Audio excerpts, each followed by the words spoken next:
Well, we're here. I'll be real with you. I'm not sure if I'm in the right session. I'm seeing the wrong data. We've been been plagued by the same DDoS attacks as everyone else getting into this session. And we are here, but I don't know how much we are here. Joining me as always, and hopefully they are here as well, is Antonio Estrada and Ryan Walker. Guys, how we doing? Hey Gary, hey everybody, welcome to P1 Broadcasting coverage here on ERN of Mid-Ohio. Yeah, we have been plagued by, that DDoS attack. I think I'm in the right session. We're seeing guys like Jon Bettifer, Rashad Craig, Kevin Burrell, some of the heavy hitters that we typically see on our top split IndyCar iRacing series races. But, happy to be here. We sorted through those issues and we're here, and we're, very excited to be calling what is sure to be a very interesting race at this 13-corner track, which is very, very technical, quite difficult to pass at. There are only a couple of good passing spots, so you're going to need to save your tires. You're going to need to also be very aware of when you're applying power. I would say turn 9 in particular is very, very treacherous. So whenever you start going into the power and, applying the throttle, the car can get super, super light coming off of that hill. And, it's a very easy spot for people to lose it. But, we'll see how it goes. I'm not sure. I'm not sure I'm in the right session. Go ahead, Ryan. Yeah, I'm doing good, guys. It's good to be back for another broadcast in the iRacing IndyCar series. And yeah, in Mid-Ohio, it's a bit of a, I wouldn't say strange track, but it's one of those tracks that it still always seems to produce great racing when it comes to the IndyCar series in the virtual world, and also the real life IndyCar series as well, because you've got so many iconic corners, and it's like Antonio says, it's a tricky track to pass around, and so it's kind of a track that requires you to have patience. But if you make moves, you've got to be very precise and not take any risks. It's also, it's been famous to some really big accidents, and also talking of accidents, last year it had down at China Beach. Mm-hmm. You had that horrible accident for Simon Pagenaud after having what I believe was a brake failure, where he pretty much somersaulted in the air. Yeah, and reminiscent of that accident that Michael Andretti had, back in the 90s or early 2000s, I think it was. It was such a shame to see that incident with Simon. Luckily, he's doing better now. But very, very high-speed corners in Mid-Ohio. And we're getting ready to grid up, so we can do it a little bit radio style if you're not in the right session, Gary. We might have to do that. I'm not. Who we got on the poll? Who do you have on the poll? Jon Bettifer. See, I do not have John on the poll. So what I'm going to do is we're going to bring back the bumper. I'm going to pause the music on the bumper here, and we'll leave the mics open here. And I'm going to I'm in the wrong session. I hate it when it does this. This happens to me about once or twice every season or so, where you load into the correct session, and then when you come up on the screen, when all the data comes up on the screen, you're not in the right session. So go ahead and do your best, and I will catch up. You got it. Well, folks, we're gonna do it a little bit radio style. So we can start with our starting grid. In the poll, we have Jon Bettifer with a 107 flat, very, very fast time. He's joined by Rashad Craig with a 107.2. Row 2, we can find Kevin Burrell, another one of our heavy hitters, with a 107.2, very close to Rashad as well. And he's joined by Hayato Matsuda, who we have seen time and time again in these top split races, and he has done a tremendous job keeping up with the big teams. Row 3, we can find Brian Carey, and he's joined by Andrew Sandberg. In row 4, we find Pali Bay, and he's joined by Alan Bertel. Row 5, we can find Jason Brophy. He's joined by Sam Fitzpatrick. Starting 11th, we can find Mitchell Bott. He's joined by AJ Musselman. A rare appearance from him in the top split on Saturday races, but good to see him here. Starting 13, we can find Tobias Nara. He's joined by Jarno Kausch, who's going to be starting 14th. Logan Edwards starting 15th. He's joined by Olivia Hayward. They're going to be starting 16th. In 17, we can find John Carlos Cooler, somebody that we haven't really seen in these splits. He has a very high rating, 6,200 rating, so Ooh, nice. That's pretty good. So maybe look at him trying to make his way through the field. Starting 18, we can find David Henger. He's joined by Antonio Alvarez. What a pretty name. Antonio, you go there, man. You got this. I'm biased, but that's me talking. Starting 20th, we can find Kelly Dahl. They're going to be joined by Jonathan Oshlamin, who's going to be starting 21st. 22nd is Oriol Franchemata, and he's joined by Jack Boyd, starting 23rd. Starting 24th, we can find Shady Ahmed. He didn't set a time, as well as Joseph Harker, who's going to be starting 25th. Then we have Gabriel Berger, starting 26th. And he's going to be joined by Radek Sikora, starting 27th. And for the first time in a very, very long time, we have 28 cars actually in the split. It's going to be Simon Vangel who's going to be starting from the 28th and shotgun on the field. I am still loading in, so I'm not sure if we'll get there by the start. We got it. We got you. We're gonna be doing it radio style for now. We are currently in the S's. Pace cars still in the field. So we'll see what happens. It's going to be very interesting. And I'm going to have to do my best to convey the action as it's happening. We know that radio is tough. But we're getting ready to go. Here we are going through turn 9. The field is going through there. And, something important, Ryan, especially at the beginning, we're going to have cold tires. And many of these corners are very tricky, especially coming to turn 1. That's going to be a mess because folks are going to be applying power right before turn 13. So, yeah, we'll see how that goes. And then turn 2, the keyhole, that's also going to be very interesting. But we're getting ready to go green. Yeah, absolutely. Sorry, go ahead, Antonio. Yep, green flags in the air. John Bedford gets a great jump on Rashad Craig. They all go single file for now. Very orderly, very clean.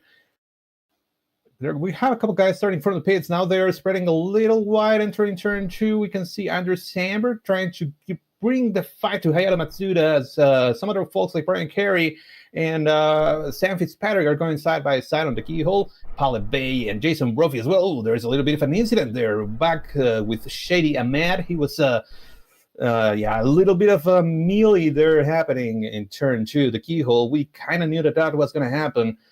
Simon Banjo and Shady Ahmed were the ones that were involved in that. Going back through the field and back to the leaders, we have Logan Edwards trying to make a move on John Carlos Cooler. We are now entering turn 6, turn 7 now, and going through Thunder Valley. That's the name of turn 9. And again, for the leaders, it's been so far a very clean start. John Bedford already put 2 seconds between himself and Rashad Craig. However, Craig is under attack from Kevin Burrell and Hayato Matsuda. Those guys are all very, very close to each other. What are you seeing, Ryan? Yeah, I'm just keeping my eye on it back at the front. Just watching John at the moment. He's pulled it out pretty much about a 2-second gap at the moment, and he's wasting no time in building a gap. And I think he realised that maybe Rashad Craig might be the cork in the bottle, if you like, and holding everyone up. So he wants to try and take advantage of that at the moment as he heads up to China Beach. And that turn 6, turn 7, turn 8 section, Antonio, is one of those sections that you can't really make any moves, and if you're held up behind someone, you're kind of, it's frustrating, but you can't afford to do anything too silly, too risky, or anything like that. It's kind of, you've just kind of got to sit there and just shrug your shoulders. Yeah, for sure. If you're not able to make a move entering turn 4, you're gonna be stuck behind them until you come into Thunder Valley, and even then, it's gonna be a very, very tricky, a very tricky place to make a move. But we saw Kevin Burrell actually make it by Rashad Craig, so move Kevin Burrell up to 2nd, and now he's trying to get away from Rashad, but Rashad is not letting up, And Hayata Matsuda is also joining in on this fight. They are very close together. There are maybe 3 car lengths between Craig and Matsuda. And basically, Craig is right on the back of Kevin Burrell's car. So look for them to actually start working on the bottom. We saw that Burrell was on the bottom last time by, so those push passes presses, they're gonna be coming in handy. And this is a long race. It's gonna be 80 laps around this place. So you really should be careful. But again, if it works for you and you are able to make a pass this early in the race, absolutely go for it. Yeah, and I just watching further back as well. It looks like Anders Sandberg just made a move as well on who was that in front of him? Was that I'm trying to find out who it was. I think it was, Sam Fitzpatrick. So he made a move on him, and Sam Fitzpatrick as well. Antonio has made. He's kind of stuck where he was where he started. It looks like something's happened. Yeah, sorry about that, but there is an incident. Pale Bay made a move on Jason Brophy. He touched him, and then Brophy tried to make it back, but he was unfortunately into the back of AJ Musselman. That created an entire scramble of cars. There were a couple of guys that ran into each other. It's a very, very slow section, and it's also a blind section. It happened in the carousel where you really cannot really see the apex of the corners. So it's a very slow one. It's a very tricky one. And unfortunately, that took out around 4 cars, including AJ Musselman, including Jason Brophy, including Jack Boyd, and seems like Oriol Mata as well. But, that's what happens at Mid-Ohio. Things can get hairy very, very quickly. Yeah, absolutely. And that's the thing as well. But if you make a mistake around here, that would definitely punish you for sure. I'm still watching the battle between Sandberg and Fitzpatrick, and they're still really, really close together. And Fitzpatrick's definitely doing well to stick with Sandberg, considering that Sandberg, he might not be like a front-running driver all the time, but on his day, he's a very consistent driver. Yeah, for sure. And just to give you guys an update, John Bedford has already put on a 5.7 lead on Kevin Burrell. That's crazy. He's on the 108.4 bracket for lap times, and everybody else is on 109s, maybe low 109s like Kevin Burrell, 109.3 last time by, 109.5 for Rashad Craig. So they're still losing time. They're bleeding time to John Bedford. But from 3rd to 7th, they are very close together. That means, from 2nd to 7th, that's Kevin Burrell, Rashad Craig, Hayata Matsuda, Alan Berto, Anders Samberg, who is going side by side right now with Sam Fitzpatrick entering turn 5. Not a place where you would typically make a move. I'm sorry for the little girl squeal there, but that was so close to being wheel-to-wheel contact.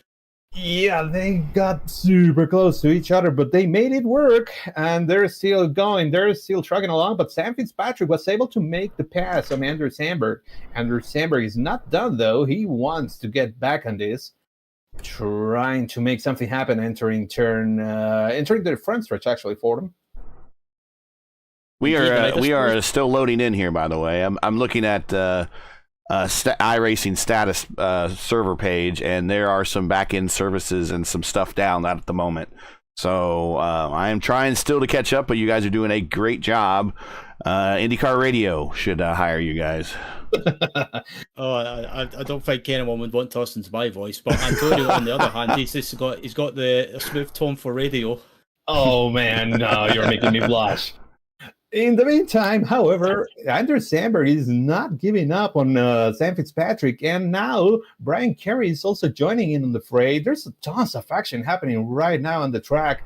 Antonio Alvarez, great name again. He's getting very, very close to Joseph Harker there for P14. They are currently entering turn 8. So coming out of the S's. And entering out Thunder Valley again. This is a section where the car cuts can get super, super light and really snap on you, but they make it work.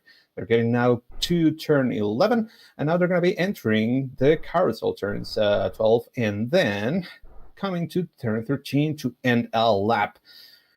Wow, tons of action. Now things are starting to get a little bit more settled.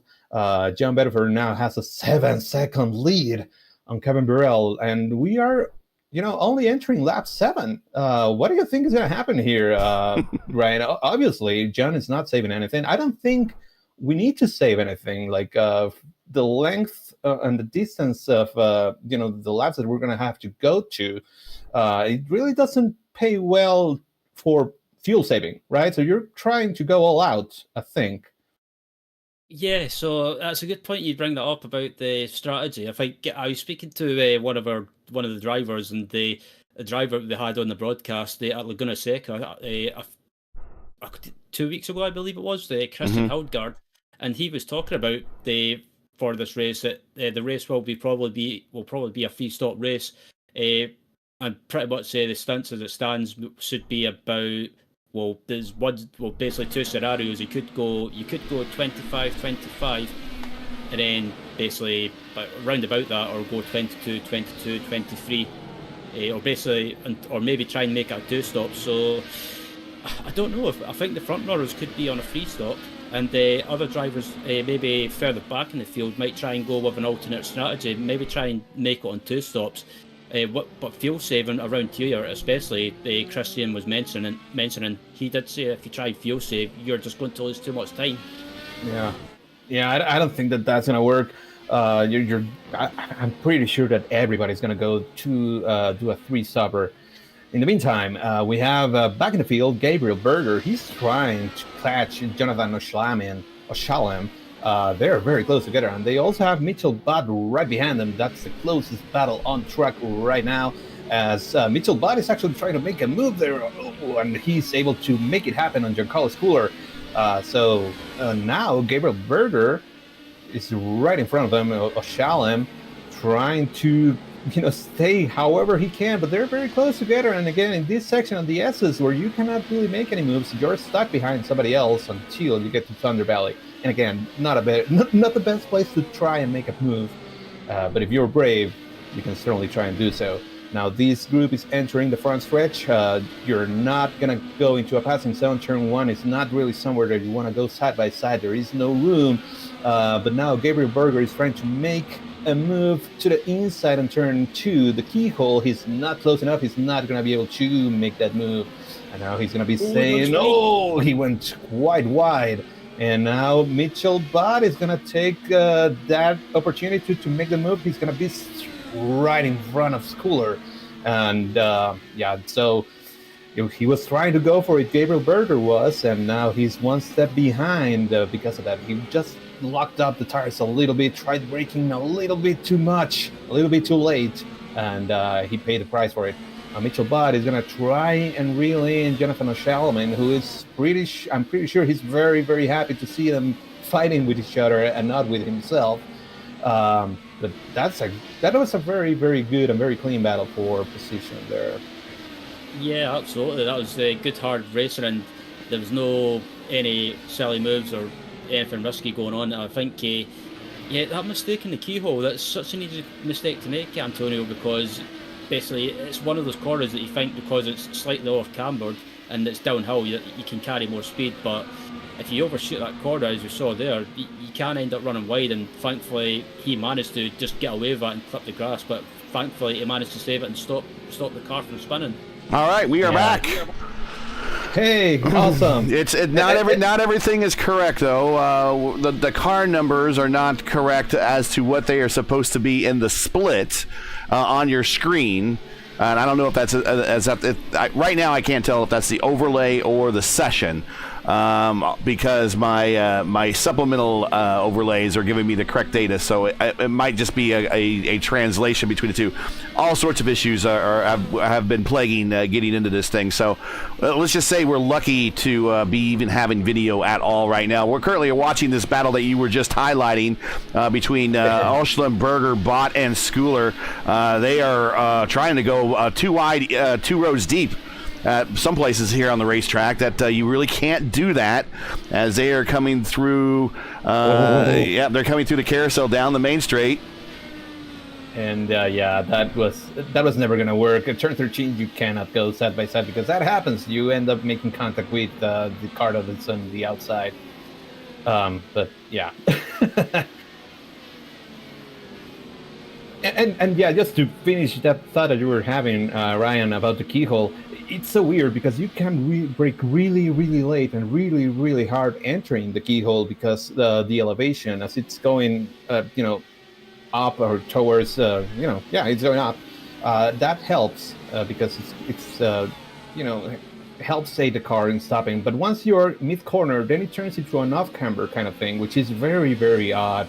I have found myself spinning out there multiple times, so I can totally understand what these guys are going through. Yeah, absolutely. And I've not done any IndyCar races around here, but from my experience of doing the Skip Barber races around here in the past, it is definitely an easy corner to make a mistake, but it's kind of one of those corners as well. If you run wide on the entry slightly, you can get it back in mid corner just to try and square the corner off. So there is that advantage as well to running wide slightly. Yeah, a lot of the battles on this racetrack are pretty well spread out. Let's move up a little bit further. And here's between Antonio Alvarez, Hayward, and Oshlam here. This is a pretty tight pack of cars as well.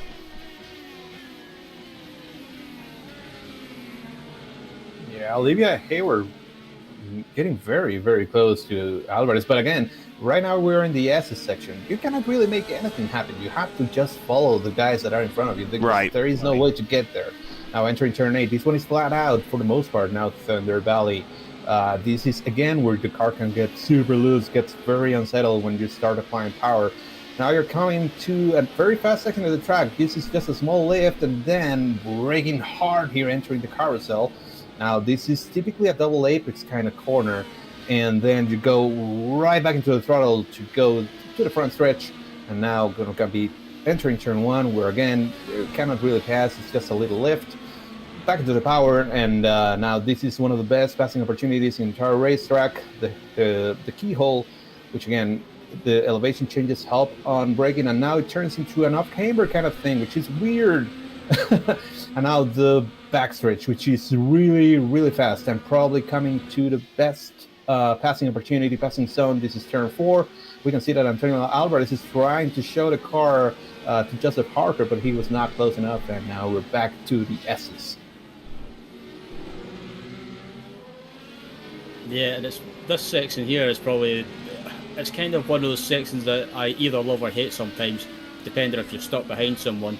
If you're stuck behind someone and you know you're quicker, you can't get by them. But it's just, it's so frustrating. You get that not frustration building up, but it's one of those things, that mindset, and you fought in your head of what do I have to do to get by?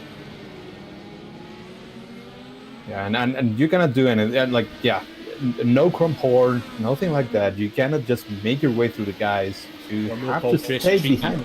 Well, yeah. Hayward gets a good run out of turn 1. She's going to show the car. Not close enough to make a move on Alvarez there. And now we also, something that we haven't really talked about is the tire strategy. We have Bettifer, who's leading by 8.5 seconds on the alternate tires. Who's in traffic right now? He's fighting through traffic right now. Well, that would explain why his lead shrunk a little bit. He was up to 9.5 seconds, so now it's down to 8.7. So yeah, if you catch lap traffic at some section like the S's, perhaps you're gonna be stuck there for a while. But then we have Urel, Craig, and Matsuda on the primaries, Brechov, Fitzpatrick on the alternates, and then we have a lot of other guys with mixed strategies. Ryan, what do you think is gonna be like the best strategy for tire usage? Yeah, that was a question I was actually thinking about as well, especially around this Mid Ohio track.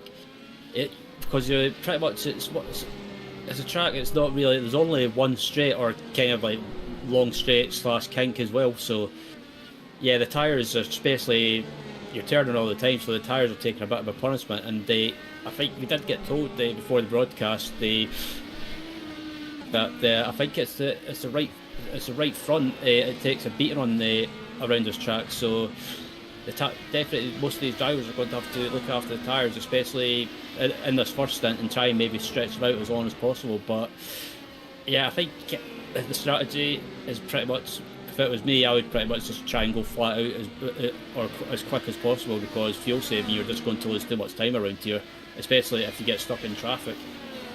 Right. And I think the alternates are better tires overall than the primaries, so we're gonna probably see most guys try to use the primaries. The alternates. Oh, there was an incident between Brophy and Mata. Oh boy, I think they kind of took each other out. Wow! Wow, that was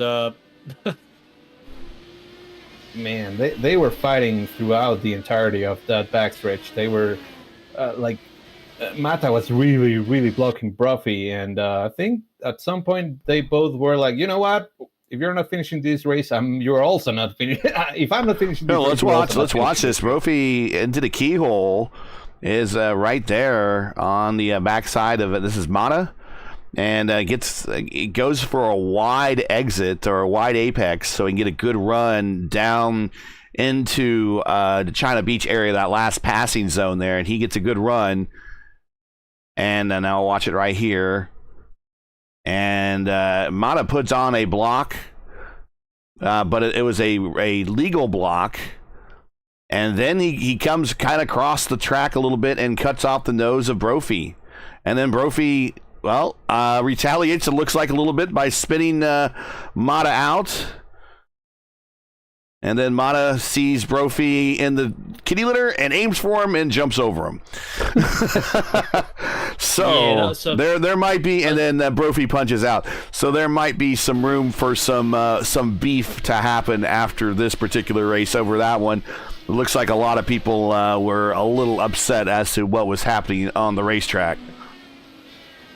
Yeah, that was weird. I think that also might have been something that was boiling over from that lap 2 incident that we saw. Well, that we talked about. But anyway, yeah, they were having a tough race, and frustrations can happen. Yeah, unfortunate. But let's try and reset the field, shall we? Let's do that. It's been a while since we did that. So right now we have John Bedford leading. He is, second is Kevin Burrell. He's 8.4 seconds behind, so kind of keeping up the distance and maybe going a little bit, having a little bit more pace right now than Bedford. We have Rashad Craig in third. Hayato is fourth. Brichov fifth. Andrew Sandberg sixth. Fitzpatrick seventh. Bernie Carey is eighth. Palabay ninth. And Jarno Kosh, that's your top 10. Out of the race, in 23rd, we can find Oriol Mata, Jason Brophy 24th, AJ Musselman is out 25th, Shady Ahmad 26th, Simon Bangel 27th, and Tobias Anara 28th. So we still have 22 cars on the lead lap. Bedford is going to find Jack Boyd soon here in a couple of laps. So we'll see how he deals with traffic again.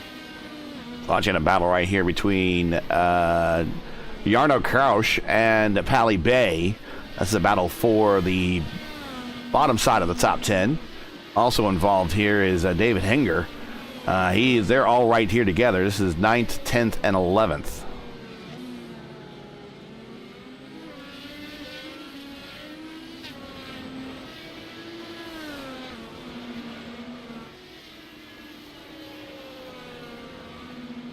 So, are we reaching that point where the alternates are no longer good?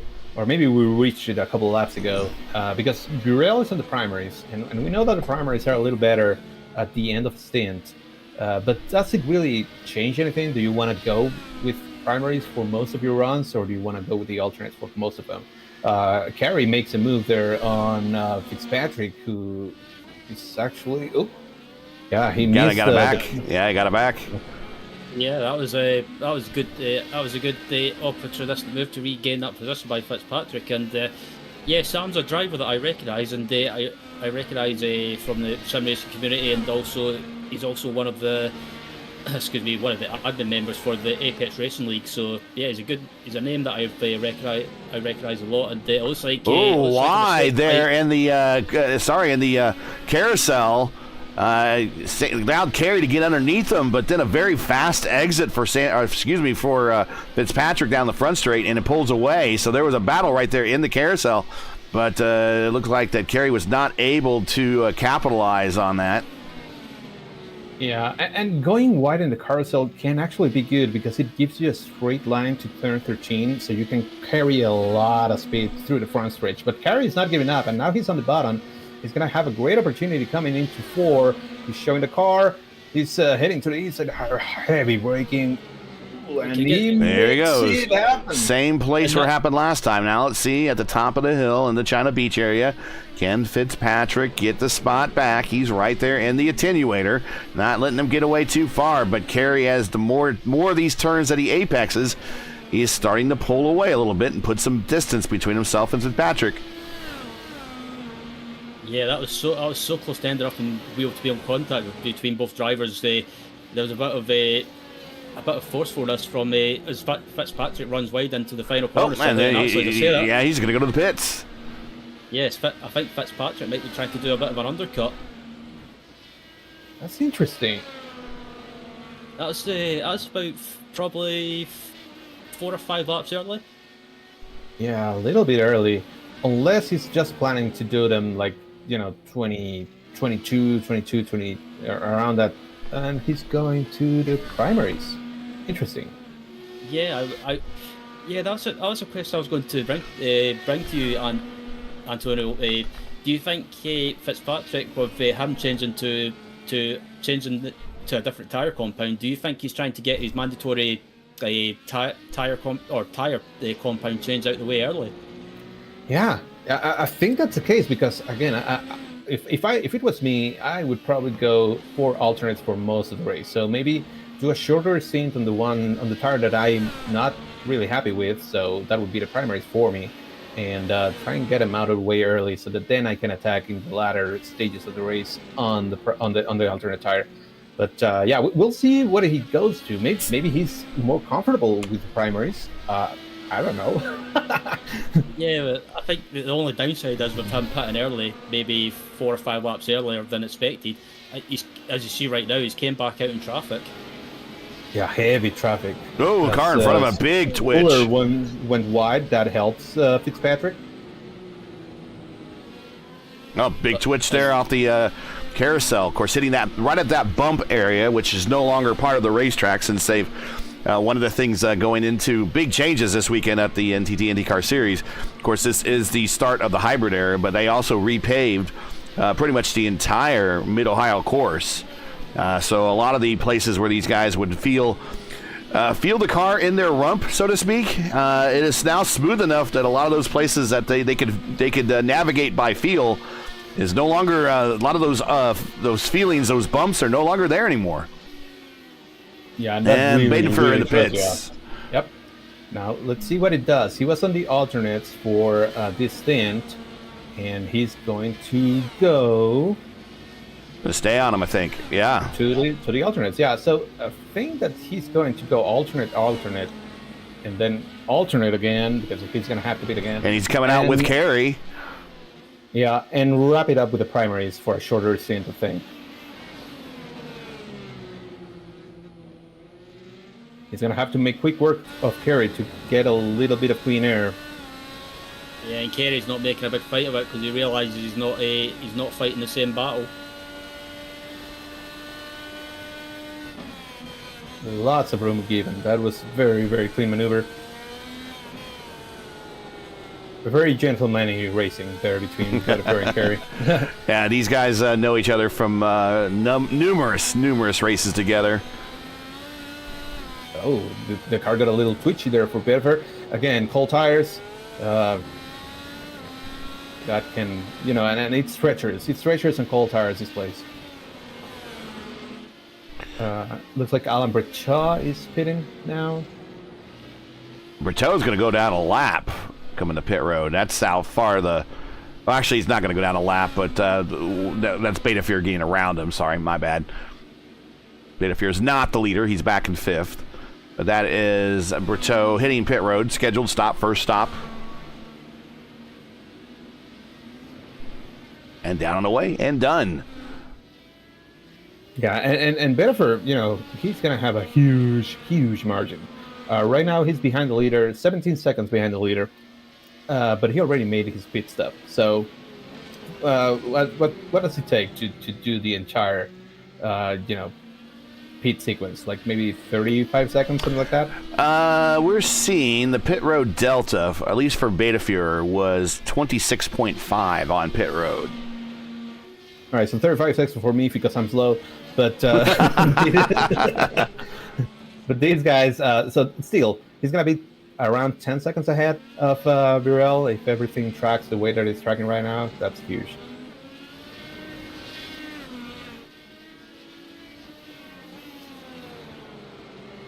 Let's see, last time by, Birel 109.2, Jim Betafear 108.8. He's the only one that has been consistently in the 108 bracket. Everybody else is on the 109s, 110s. Betafear is flying.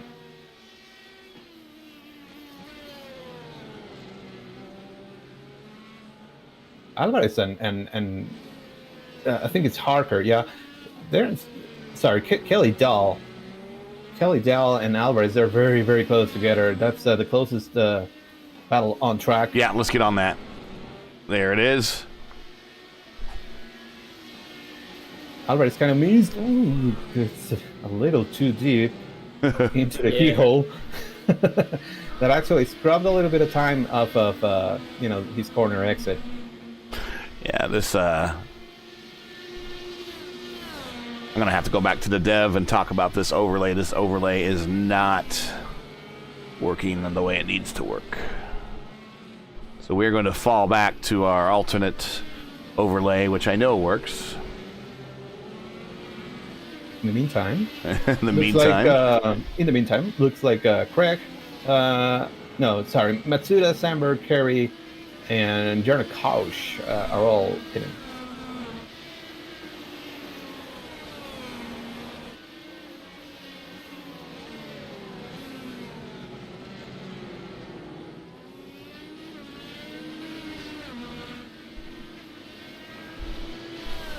Better for last time by.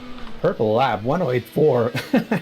Yeah, I was going to say he's absolutely not wasting any time and getting back on the pace straight away, because that's the thing with this track as well. But it's one of those tracks that you can't really afford to be too, I wouldn't say cautious, but you can't really afford to back off slightly. Otherwise, you'll just lose your focus. And this track, when it comes to losing your focus, that'll punish you, and it'll punish you big time. Yeah, especially because there aren't very many runoff areas. Like, it looks a little wide, but the grass, if you spin out for whatever reason, you're probably going to end up in the barrier anyway.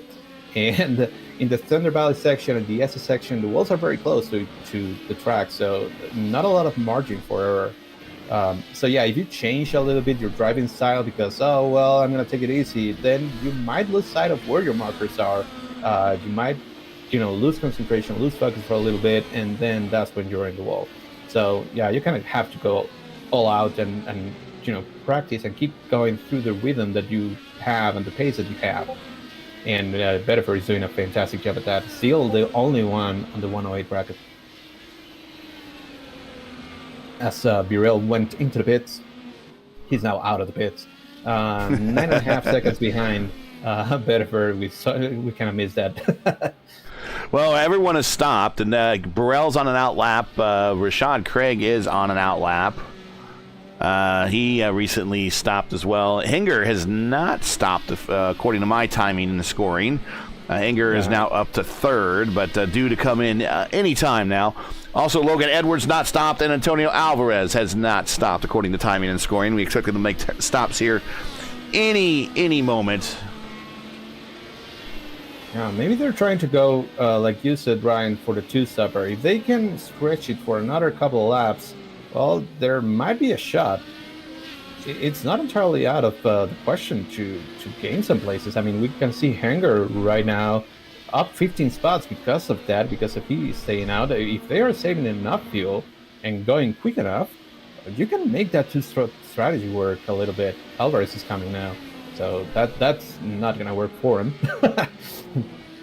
Yeah, that's what I was thinking. If you're on an alternate strategy, maybe if you started further back in the field, it's maybe excuse me, it's maybe not a bad shout to try something different and see if you can try and get yourself further up the field and maybe maybe trying to do it on a two-stop, or if you're further back in the field is not always a bad thing. It might work, it might not, but you never know. It never does any harm to try a different strategy, especially a track as short as this. Yeah, and where it's so difficult to pass, right? So if you're towards the back of the pack, might as well try something different, because you're probably not gonna be able to make it through everybody. So yeah, kudos for them to trying something different. And Hanger is still hanging on there 5th, and Logan Edwards still there in 8th with a good distance. Kerry is probably gonna get by Edwards right this second, but then it's gonna be P9, and he has a good buffer to Sam Fitzpatrick there. So net gain for these two guys. Let's see if they're able to keep it up for the next two stints.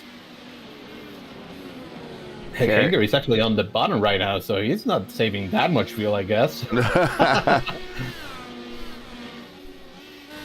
Yeah, I think that's the first time that Henger's used a push to pass. So yeah, it might be time for this. Might be his in lap. He might want to maximize this time as best as possible. Watch it riding along with Henger right now as he comes through the China Beach into the S's down through Thunder Valley.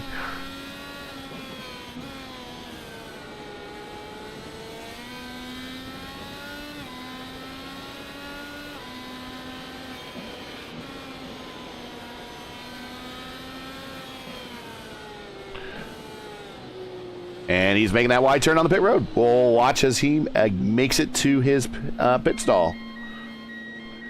Move the track map out of the way here so people can see. So that first stint by Henger was about 29 laps. Oh yeah, showing 30 laps by the leader. So I don't think he's crossed the start-finish line yet. So it's going to be 29 for Henger. Yep, and showing him pitting that lap 29. So credit him for 29. So maybe I'm guessing by that, if Henger's pitted on lap 29 and that's his first pit stop, I think he's maybe trying to do it on a two-stop. But I think most drivers up at the front will be doing a free stop by the looks of it. But Henger, baiting for your traffic here. Sorry, keep going.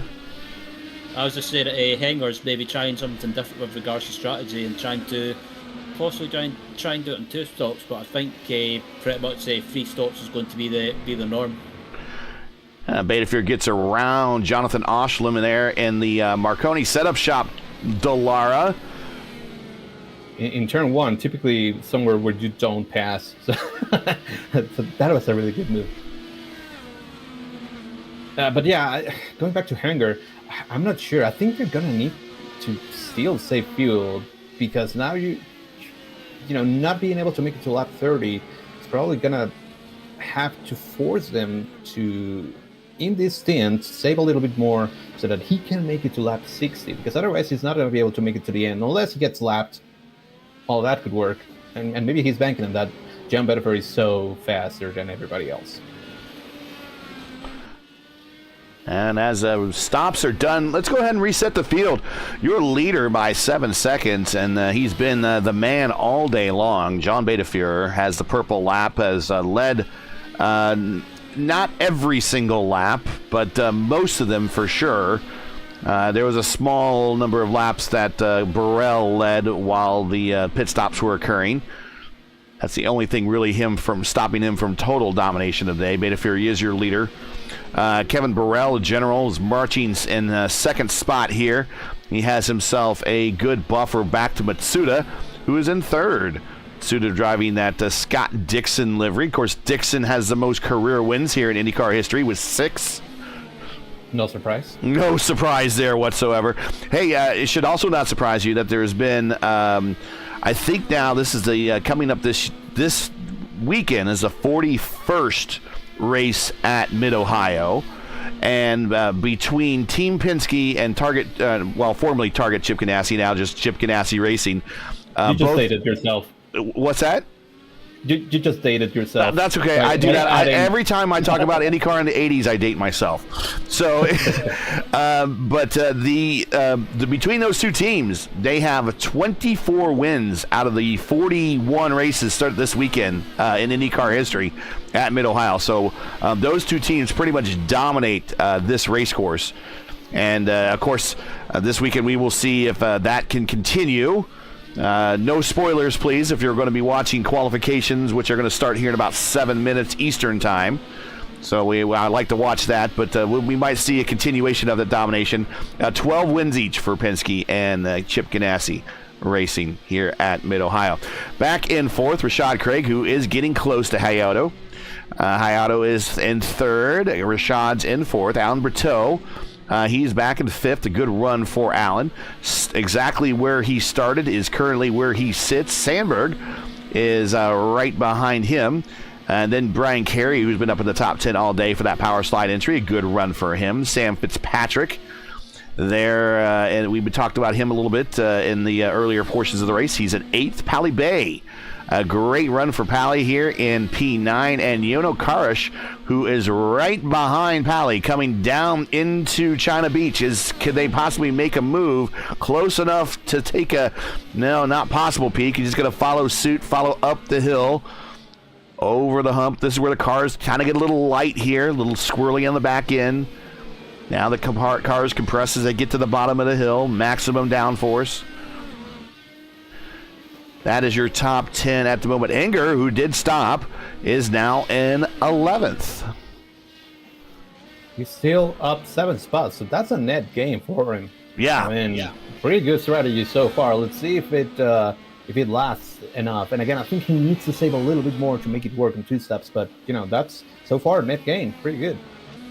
And again, apologies to everybody that was trying to watch earlier. We had to do a little old school radio style as there's been some, I guess, coming into the weekend, some DDoS attacks here on the service. Now currently showing everything is green on the server page, but when I was checking the system stats, when I was having problems, it was lit up. So they need to work on their DDoS protection here at iRacing. And, of course, that has also thrown off how some of the stats are being captured. So just apologies on that. For instance, Beta Fear's number in this race should be 2, and he says 54 there. Burrell is 58. He should be number 1. He has the highest I rating. So we realize that the overlay is not capturing all the correct data.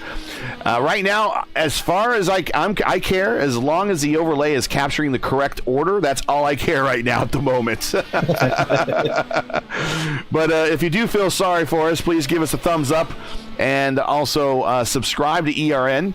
And you can check out more of their other iRacing IndyCar programming, which they will have a lot of, including our signature broadcast every Tuesday night, the IndyCar Oval Series Tuesday night top split. And then starting August 1st, the ERN has their own IndyCar series, the Elite Racing League's Warriors for Peace IndyCar series. That starts August 1st. And they are 100% length races, and they are looking for more participants. So if you're interested, make sure to join the invite that is the Discord server invite that is in the description, and sign up that way. There is a small entry fee, but they will be running races for the remainder of the year from August to December. Every Thursday night, or just about every Thursday night. You want to check them out. Combination ovals and road courses, but 100% length races. If that's the type of thing, if you're more of a marathon guy and less of a sprint guy, you might want to check those out. That's the ERL's Warriors for Peace IndyCar series, and I will be calling that action every Tuesday night on ERN, or excuse me, every Thursday night on ERN when they run. Back to the action here. 36 of 90, guys. What are we seeing? Anything out there that's got our interest other than the possible pit strategy here by David Enger? I was just watching Jarno Kausch fighting with Pally Bay. He was able to make it by him entering turn 4. All right, we were right there. He was on the button, a very, very late braking maneuver, but very, very clean. And now he's trying to get away, but Pally Bay, I think he's that they have similar pace, so I'm not sure that Jarno here is going to be able to get away entirely from Pally. But yeah, so far some really, really good racing. Sandberg is also hasn't been able Berchel hasn't been able to shake Sandberg out. Sandberg is there and has been for the last maybe 15 laps or something like that. That battle is still brewing, and they're very close to each other.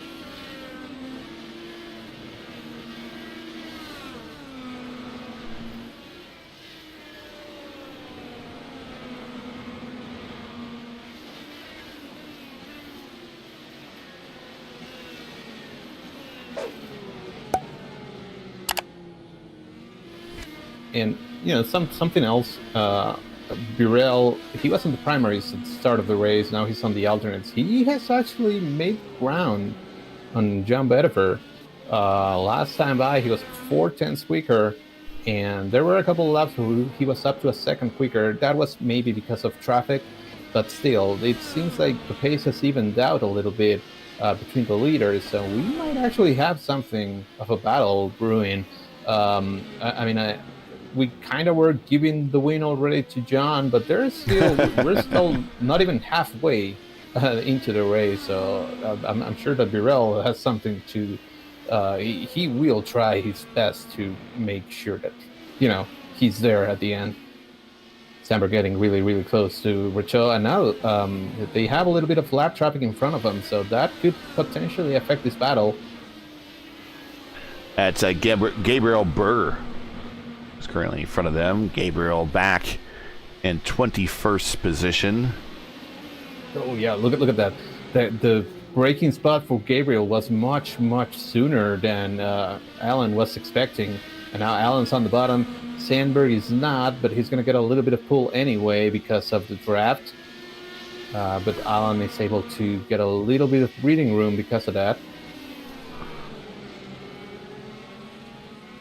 And a battle between Logan Edwards and Antonio Alvarez. So the battle for 15th. Also, last cars on the lead lap. So right behind them, that is, if you see that black car back there hunting them, that is the Mad Hornet right now, John Bettifer.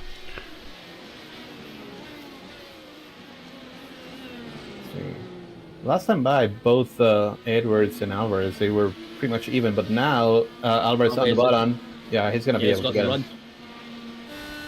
Oh, he lifted. Oh, he blew. Oh, no, did Alvarez blow his engine? What happened there? That's so weird. Was yeah, something?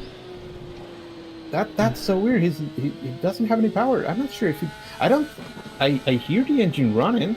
Yeah, let's go back and. Yeah, it's weird because I don't think I was listening to Alvarez's onboard, and I don't know if there wasn't any.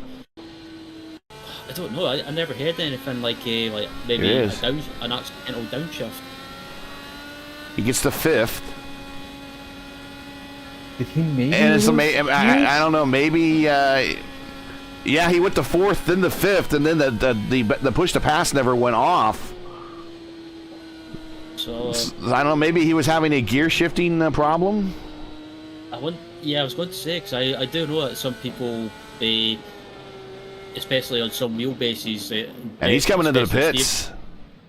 I know that on some wheelbases or steering wheels that sometimes they and he's done malfunction. Yeah, that was such a shame. Mechanical, a rare mechanical. A rare mechanical.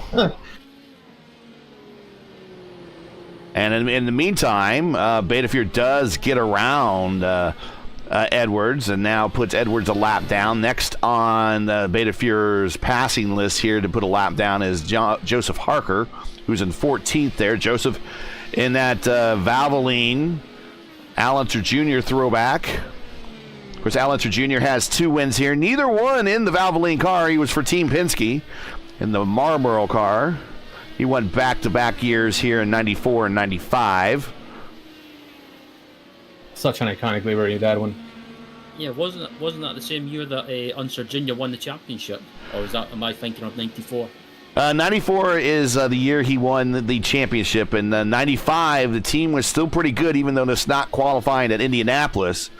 But that was kind of the beginning of the end for that team, as it kind of, there was some lean years, very lean years for Team Penske in 96, 97, 98. I mean, they were back markers for a long time in that period. If you don't believe me, go back and look at the results. And there was almost a musical a chair of drivers that would go through that team for a long time before really they decided that they would settle in for the Renard chassis. And they decided to go with, I think eventually they went to Honda.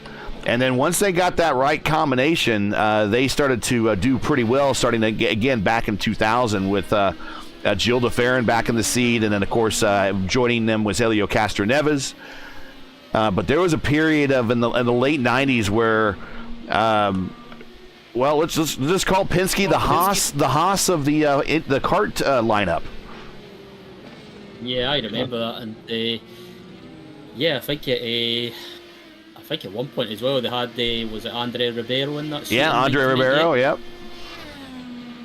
Sorry to cut you off, guys. There's a huge battle happening right now between Matsuda and Rashad Craig. They have lap traffic in front of them. And the lap traffic gets very gentlemanly out of the way, so never mind. But still, Craig is very, very close now to Matsuda. But yeah, keep going.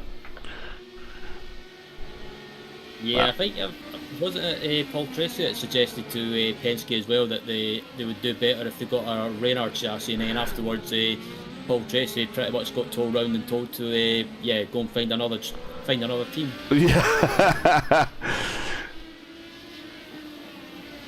I'm actually bringing up their notes from those years when they were racing. They were very lean years, and they had a revolving door of drivers that just would come in until they finally got settled in 2000, 2001, and at that point they made the move to the Indy Racing League. But 99, I think, was the they did not have a good year. That their drivers finished 21st. 28th, 27th, and 33rd in the standings. They had Al Jr., Tarso Marquez, and Alex Barron and Gonzalo Rodriguez. Of course, Gonzalo unfortunately perished in a practice incident at Laguna Seca that year. Yeah. And I forget what country Gonzalo is from. Uruguay. He was a national hero of Uruguay, and that was a big deal for the South American racing community. And he was super talented. Like you mentioned the team and some of the names, Tarso Marquez, Andre Ribeiro doing his thing there. Ribeiro was actually decent while he was a task man, but once he moved to Penske, it never didn't really mesh together. So it was weird those years, and Gonchi was going to be like the guy that was going to put Penske back in the map. So it was so unfortunate that we lost him. And I believe the rumor was anyway that was it Patrick Racing signed him for the 2000 season? Yes. So he had a big time seat coming up that he would have been in, and as a result, I think that went to Raul Boisel. I could be wrong. Was it Raul Boisel? Or Teo? I believe it was was it Roberto Moreno? Was it Moreno? Okay, here we got a battle begin between Craig and Matsuda. This is a battle for third. We keep watching it here. Craig getting a good run on Matsuda, coming down the straight into China Beach at the top of the hill now. And they have lap traffic in front of them.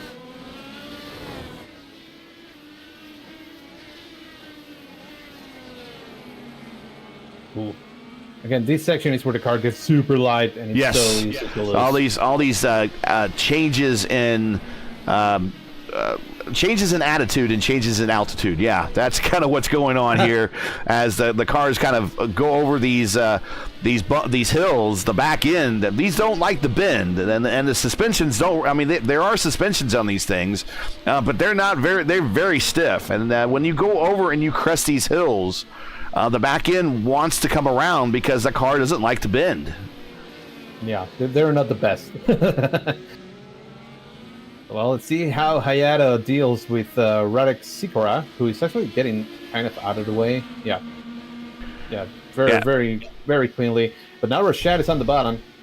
A little late. He's not going to be able to. I'm not going to be able to follow through. Yeah, Patrick Racing for 2000 was Marino and Fernandez.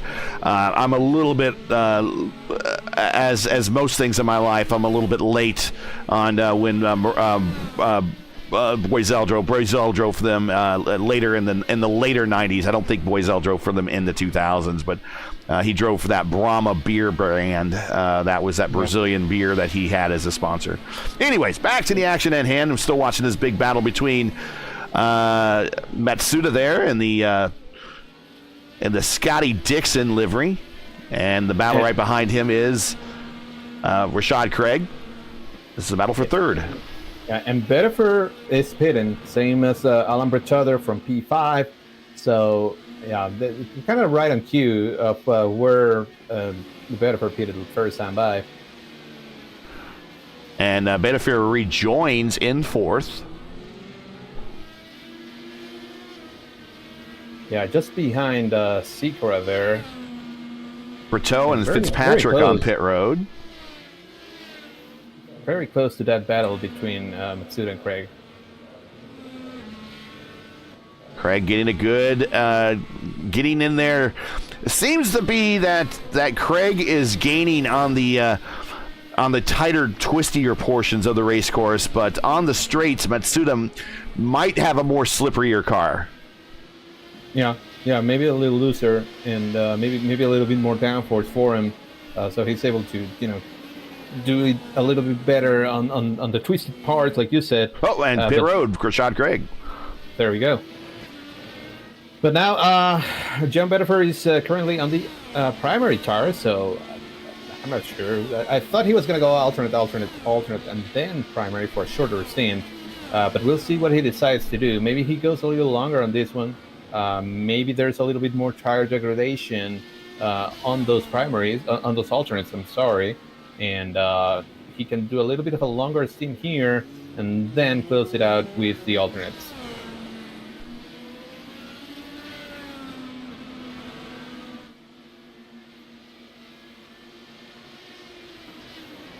That's Kelly Dahl right behind Rashad Craig as he comes back out. Craig is rejoining in sixth.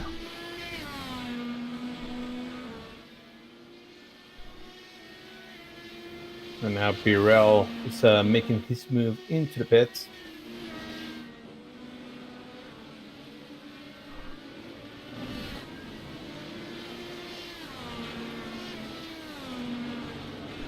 Matsuda as well.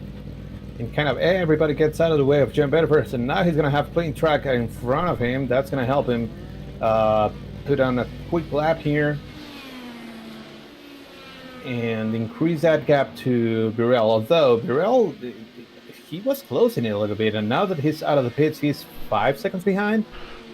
And now he's buried in traffic at the moment, getting around Mrs. Sitement there, Olivia Hayward, as getting around her. Now on to Brian Carey, who brings that power slide entry during this overlapping pit stints up the second spot. Yeah, Birel tries to make something happen there. He's not close enough. Carey for now keeping that P2. I'm not sure. Birel tried to make a move there entering 7. That's never going to work. Well, it might if you have the cooperation of the driver that you're racing against, but you're not going to get Brian Carey's full cooperation at this point in the race. Yeah, no. I mean, I'm sure that Brian Carey is being. Yeah, there we go. Carey is pitting, yeah, and that's always a little bit of a trick coming to pit road here at Mid-Ohio. First of all, pit road is small, tiny here, so your stalls are very, very small. But the first thing is getting on the pit road, and you have to take that higher line through the carousel. You can't drop a wheel off. Otherwise, you're going to kind of really put yourself in some danger there. And an interesting development. Rashad Craig was able to make it by Hayato Matsuda in that last pit sequence. They're still very much tied to each other. They're Yeah, we're watching that battle. Yep. Yeah, but Craig was able to make the jump on Matsuda. Now we'll see if that benefit that we kind of saw on the twisty parts of the track is going to allow Craig to actually create a gap to Matsuda. And kind of the same thing happened behind him. Brito was 5th, Sandberg was 6th.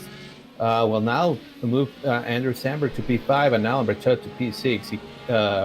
Brito lost around a second and a half of that pit sequence. And everybody except for Jan Bettifer in the alternates.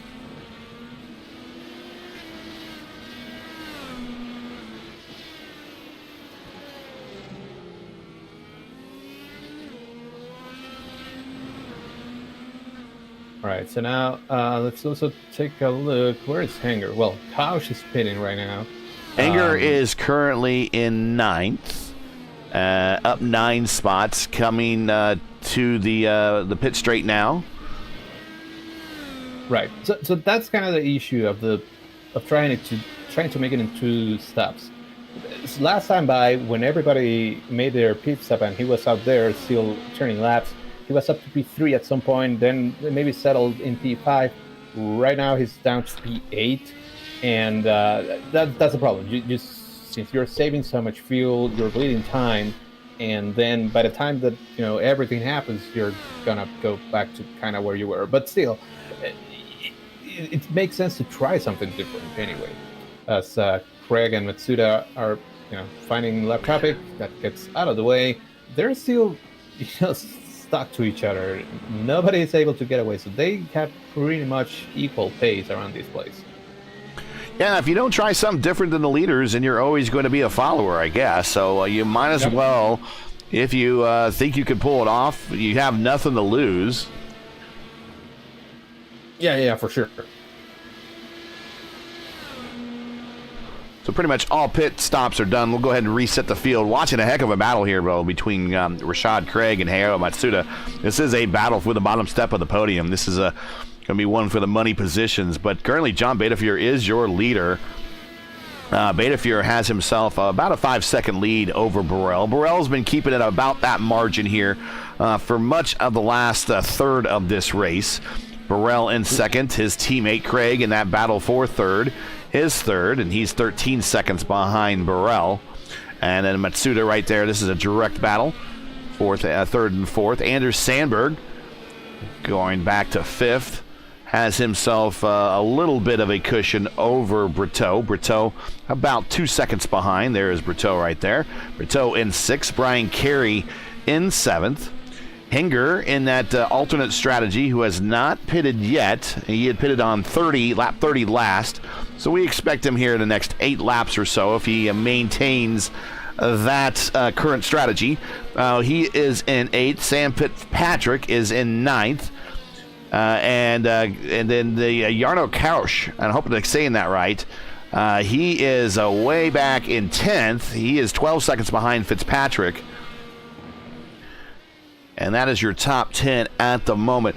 Want to thank everyone for soldiering through with this. Thanks for joining us. Make sure to like, share, and subscribe while you're here for future other ERN broadcasts. Click the notify button there, and you'll be notified of ERN has a host of other iRacing leagues that they broadcast. You want to check them out. And of course, we will be on ERN for the IIS for the remainder of the 2024 IIS season. And of course, we have our signature broadcast, the Tuesday night IndyCar Oval Series Top Split. That is also going to be on ERN. You'll find that at 8:15 p.m. Eastern Time on ERN. And that will be the official races that ERN will be carrying through the remainder of this season. And then, of course, when their IndyCar season starts, and that's the ERN's Elite Racing League's Warriors for Peace IndyCar Series, that starts August 1st. I will be on the broadcast for those as well. Check those out on Thursday nights starting August 1st. Thanks for joining us again. Hope everyone's having a great Saturday. And again, if you're watching IndyCar qualifying as it's going on right here, no spoilers.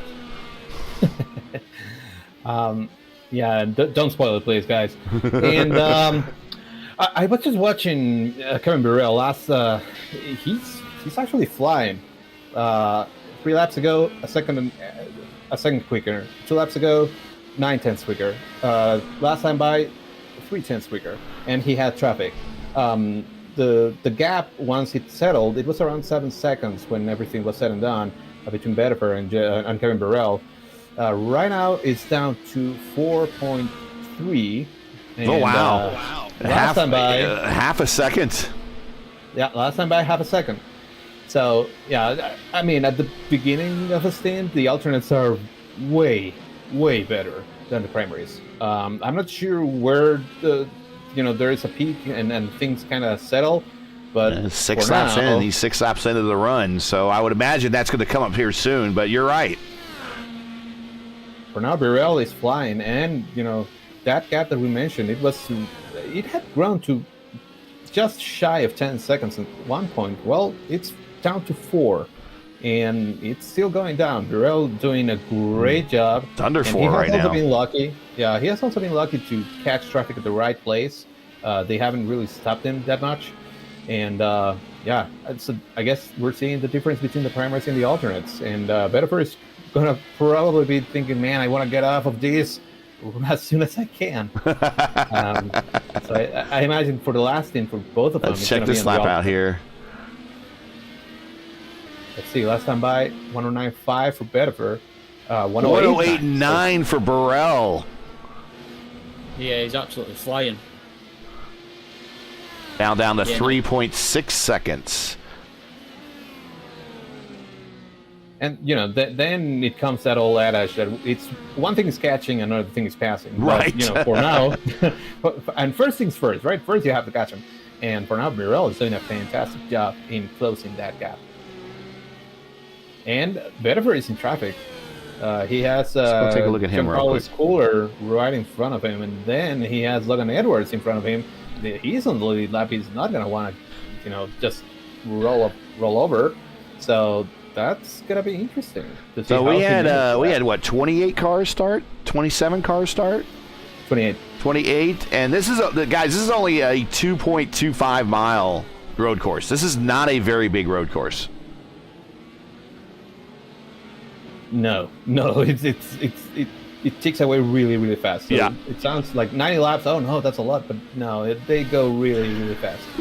Yeah, I mean, in 90 laps here, then 95 at Laguna Seca. And again, Laguna Seca, not a very big road course.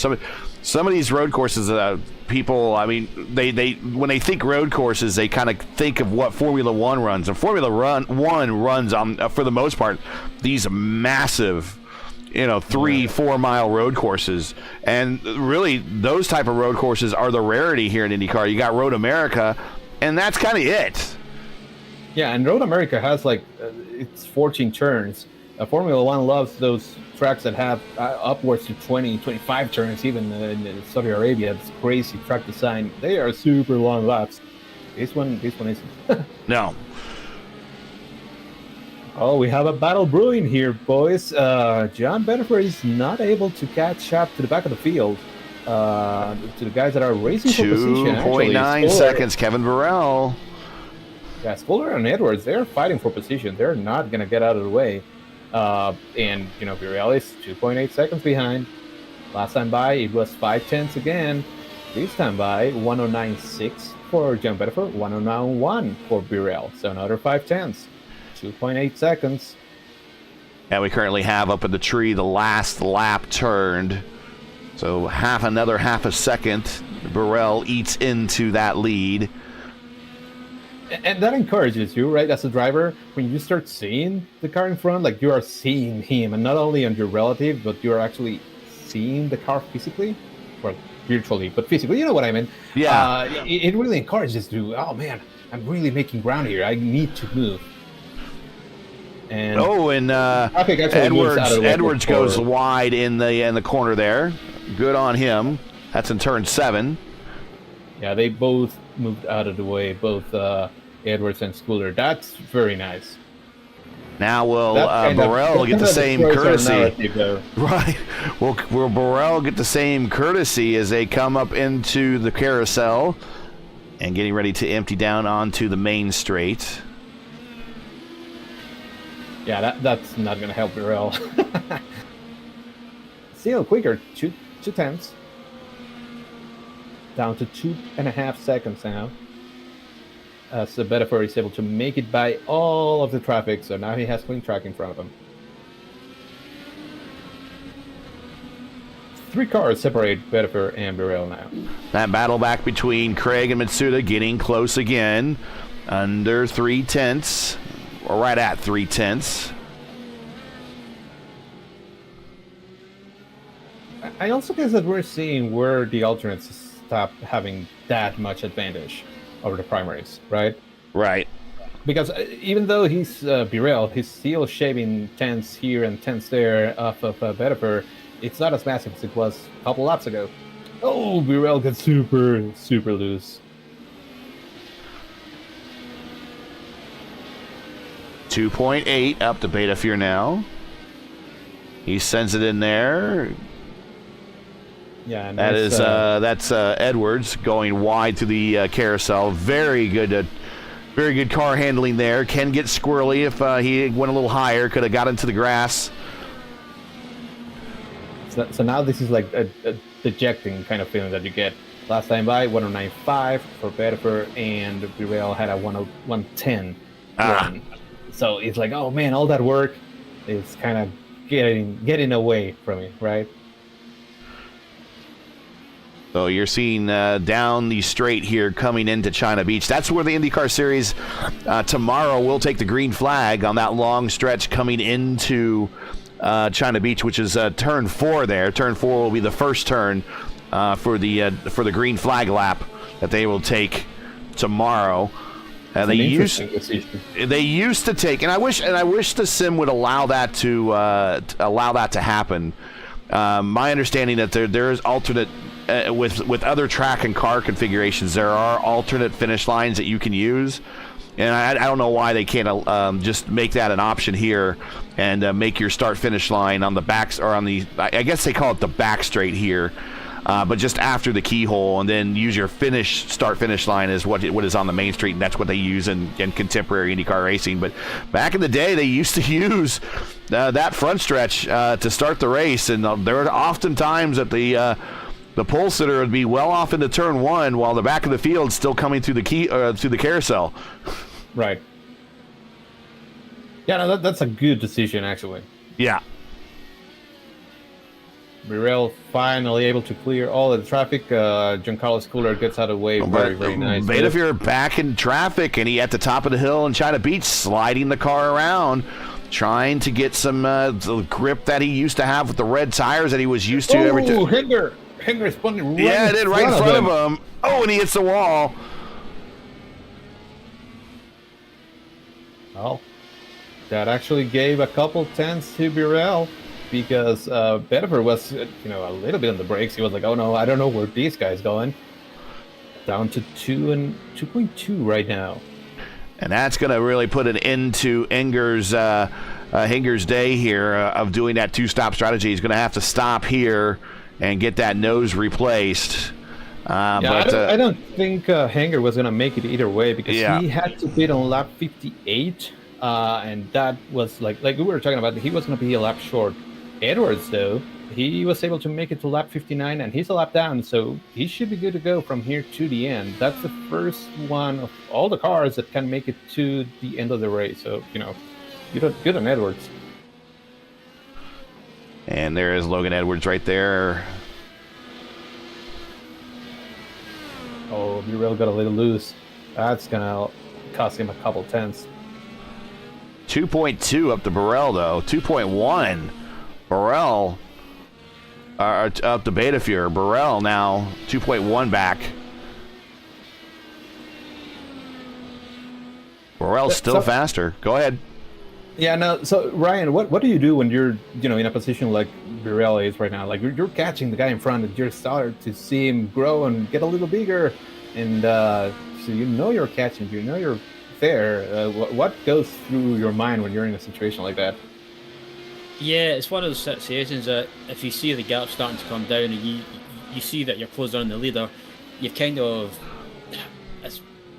it's two things I think about if I'm catching someone. I want to try and keep up that pace and try and keep closing the gap. But on the other hand, it's kind of in the back of your mind, something tells you not to overdo it in case you throw the car off. But if you're in with a chance of a win, if you sniff an opportunity of a win, I think if you're Burrell, you've just got to keep pushing, because if John makes a mistake, and as you see, he's not too far up the road. If John makes a mistake, Burrell could be there to pounce and take the lead. Right. Yeah, so just keep your focus and keep going at it. Yeah, keep your focus and keep going. Otherwise, if you start just thinking about not over pushing or over driving, sometimes your concentration will start fading off a little bit, and you'll make a mistake yourself. So if you're Burrell, just keep the hammer down. Got a heck of a battle between 4 cars here, and Harker, this is back in 16th, 17th, and 18th. They're all 1 lap down, but they're all racing like it's the last lap, and Henger is involved in this one as well with fresh tires. Harker tries to send it in there coming into turn 4 and had to lock it up, but it's a battle between Bott getting loose there, Sakura, Harker, and Henger. This is a battle for 15th, 16th, 17th, and 18th, but they're all acting like it's all in the top 10 at the moment. They're racing so hard. That's some really, really good battling there between these 4 guys. Just finished the last time by 109.1 for Bedford, 109.2 for Burrell. So it seems that the tires have evened out. Since now Bedford and Burrell are both in clean air.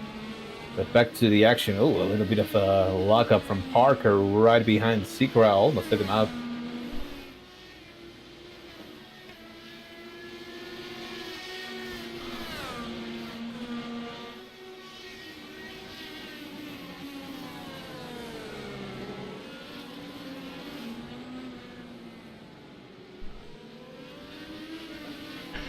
Of course, next week we'll be right here, same time, same place. As we move to the first oval since Indianapolis, we'll go to Iowa. Going to be blindingly fast. We're looking at 15, 16-second laps, 17-second laps. And depending on the tire wear, then you're probably going to see a lot of different strategies happening. Of course, in the real world, and also here and at Mid-Ohio and at Iowa in the real world, portions of the racetrack have been repaved, so we're not going to be able to see that in the sim. But still, Iowa is always a very entertaining race. It's so fast there, so blindingly fast. Yeah, you start the race and then you immediately look at, okay, how many laps have I turned on 0? Oh, I'm already on lap 10. Okay, yeah. Cool. Looks like Burrell is spinning. Yeah. So he used up his tires, and now he's going to go, I imagine he's going to go to the alternates again. Yeah, let's see, up on the jacks. They're going to top off the tank enough to get him to the finish. They're going to throw on another set of the alternates, and it's going to be push for the remainder of this race for Kevin Burrell. And now Bedford saw that, and he's on the bottom, trying to get as fast a lap as he can. And I imagine he's going to go real quick into the pits as well to, minimize the damage of the overcut. Yeah.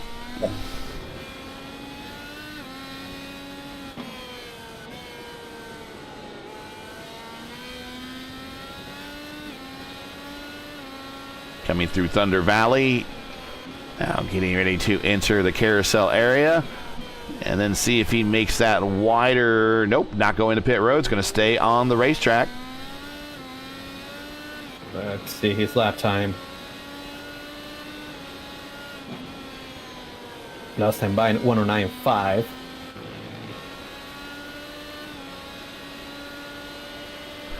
We'll continue to ride with him up into the keyhole.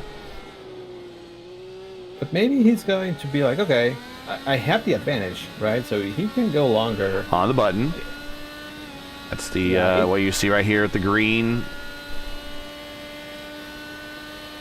On the steering wheel there. Now, interesting watching as we watch him continue on this lap. watching the new technology get installed this weekend for drivers. We're seeing new bar charts that which show battery charge on the wheels on a lot of their LCD screens. The McLaren guys. The McLaren guys have like little bar readers right here and here that show the energy level of their ultra capacitor. Here he comes to pit road. He was stuck behind another car. Figured, you know what, it's not worth it. Maybe he'll last another second there. It's probably going to be quite close. Birella is going to come out with tires up to temp. We have a battle in our hands, boys. I'll see where he comes out. Rashad Craig is pitting. Matsuda had already made his pit stop, so we'll also keep an eye on see where they... John's coming out of the pits. This is going to be close. Oh, under Sandberg. Just in front of Sandberg. Sandberg is probably going to send it here. No.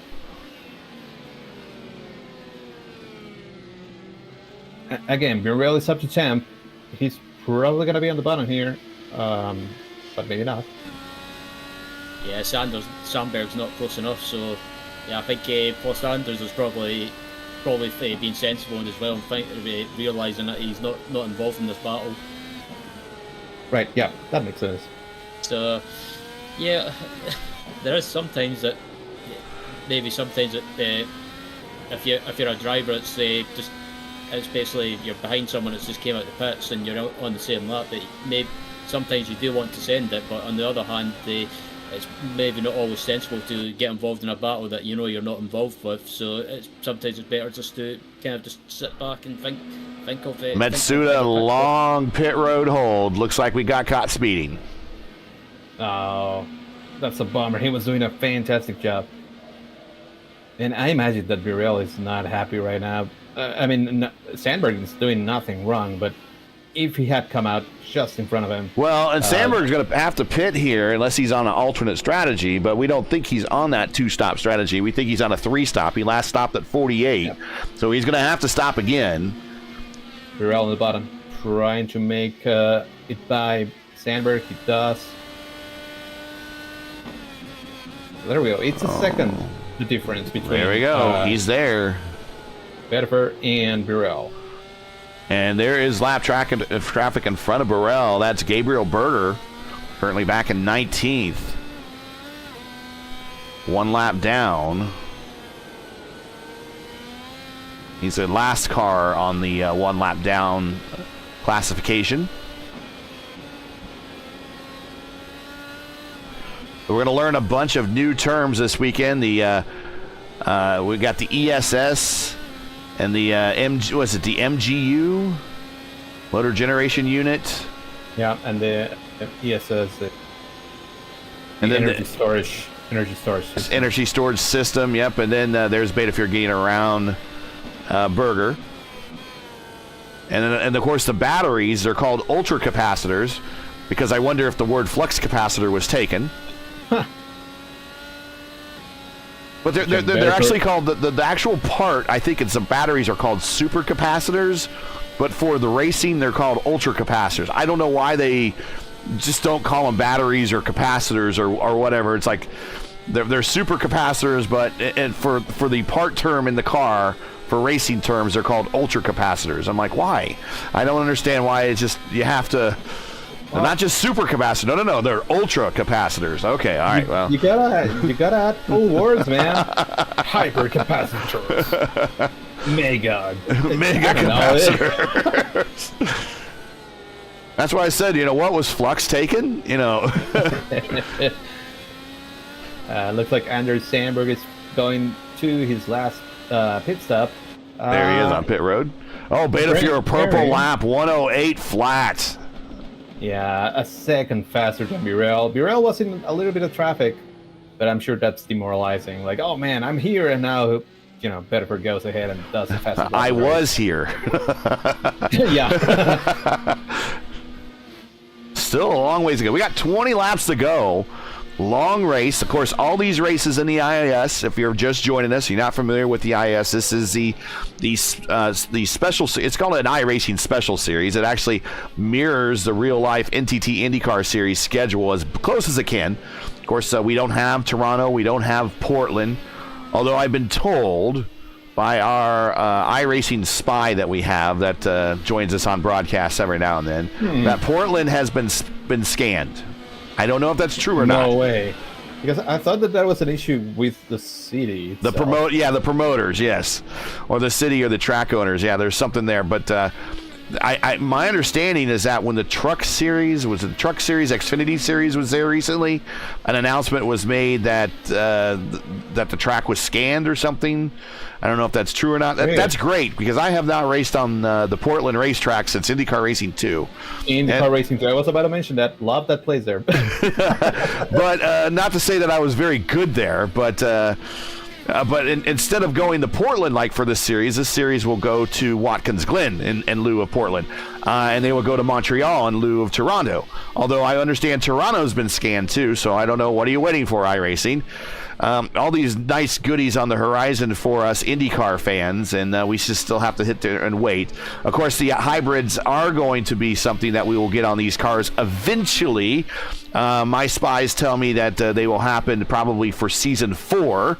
I suspect probably Season 1 or Season 2 of next year. We shall see. But maybe we see Season 4. But that's going to be a great... We will get to use, and we won't see it this week, of course, because we're on a road course, but at Iowa, for the first time since 2011, and I think the last time they used push to pass on an oval was Kentucky in 2011. When Ed Carpenter won that race by using push to pass, we will have push to pass on an oval. That's going to be so interesting to see. And I really, really look forward to having that tool in ovals because sometimes you're unable to make anything happen, right? So, yeah, looking forward to whenever that happens in the iRacing service to actually use it on our own. And you're talking about new tracks as well. Another Canadian track I would love to see on iRacing, and I think me and you, Gary, and someone else, I can't remember who it was. I think it was you, Antonio, sorry, that we were talking about new tracks. And two Canadian tracks I would love to see on iRacing is one is Vancouver, and another one is Mont Tremblant. I would love to see Vancouver. I was horrible at it on IndyCar Racing 2 as well. That was a street course. That would be interesting because they don't race there anymore, so they would have to. I'm not sure how they would scan that. That might be one of those where they kind of they made the racetrack first. And then made the racetrack real by basing off what they built in for Chicago street course. Chicago. Yeah, they might have to do something like that. They did scan the Chicago downtown, so they could easily go to Vancouver. Well, I'm not easily. Yeah, I should not have used that word. I'm sure it's not easy. But they could go to downtown Vancouver and just scan that area or wherever the track used to be, and then just fill it out. That would be cool. And Mont Tremblant, that's another one that everyone likes to talk about. Of course, I'm an oval guy, and I want to see them go and scan and bring Saint Air into the service. Saint Air was the very first sub 1 mile oval that IndyCar raced on back in the kart days, as a matter of fact. It wasn't Richmond. A lot of people will say Richmond was the first sub 1 mile oval that IndyCar used to run on. Back in the USAC Champ Car days, and even on the dirt track when they raced dirt, they never raced anything less than a mile. Those were always the lower series, but the Champ Car and the Silver Crown cars would always be on 1 mile tracks. And how about Nazareth Speedway? Of course, Nazareth Speedway, but that's not in Canada. No, but we're talking about ovals now, so I will always go and vote for Nazareth Speedway. Of course, it's still kind of there, maybe a little bit in ruins, but you could scan it by racing and give it the North Wilkesboro treatment. So I guess the closest track we have on the service to Saint Air is Concord, which is it's a triangular track. I think it's the exact same distance around as Iowa is. I think it's 7/8 of a mile. but it's notably the place where there was one infamous finish there where timing and scoring messed up, or somebody slowed up coming to the checkered flag or something. But originally it was scored to Pancho Carter as the win. But then eventually it was given to Johnny Rutherford for one of his final wins. Poor Pancho only has one IndyCar win to his name. And then that's also the place where Rick Mears brutally tore up his feet by they did not. Of course, safety has been an ongoing and growing aspect of IndyCar racing over the course of the many years, and they had just what you see guardrails like on a highway on the inside of the track there, and he got turned into the inside and just nosed into that guardrail and just tore off the whole front end of his car and just mangled his feet. And for the longest time, that kept him out of the car. But Rick Mears is Santa Ana, but still Santa Ana would be nice, another short track that we can have here for IndyCar racing. 75 of 90, though, coming here to the final stages here, about coming up to 15 to go. Still watching Kevin Burrell, who's now fallen back 3.6 seconds to Beta Fuhrer. Beta Fuhrer has his well in hand, unless something happens that's going to cause him to give up this lead. Yeah, and he has been faster every single lap. Beta Fuhrer has. Maybe 3/10 here, 2/10 here, and, you know, that's I'm sure demoralizing for Burrell, who worked so hard to get there, and now he's 5 seconds slower this time by 109.1 for Bedford, 109.6 for Burrell. So yeah, unless something happens to Bedford, I think he's pretty much got it in the bag. In the meantime, I'm watching Hayato Matsuda, who had that penalty. He has now caught up to Pale Bay. Yep. Yeah, they're fighting there for P9. Matsuda is very close, but Pale Bay is putting a great fight because we know the pace that Hayato has.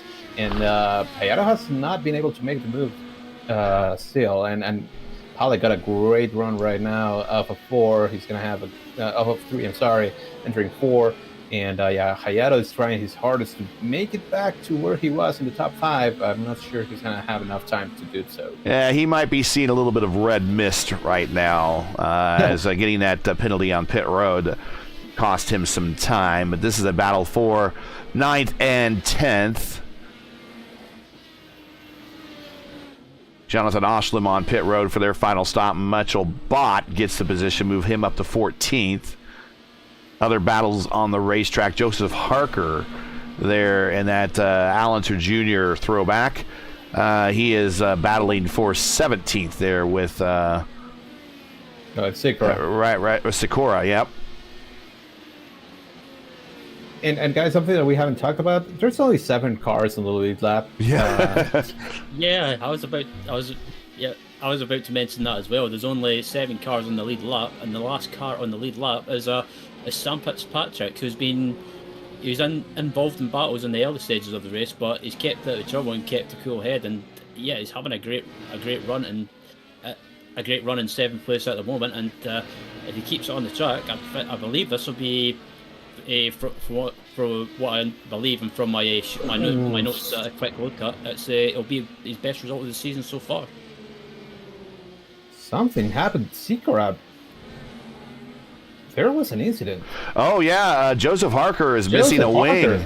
Yeah, he's missing left front wing plane is missing. Oh, and then Pally Bay gets booted by sorry. Matsuda. Matsuda's now missing a wing, or actually he's got it back. But let's watch that battle again.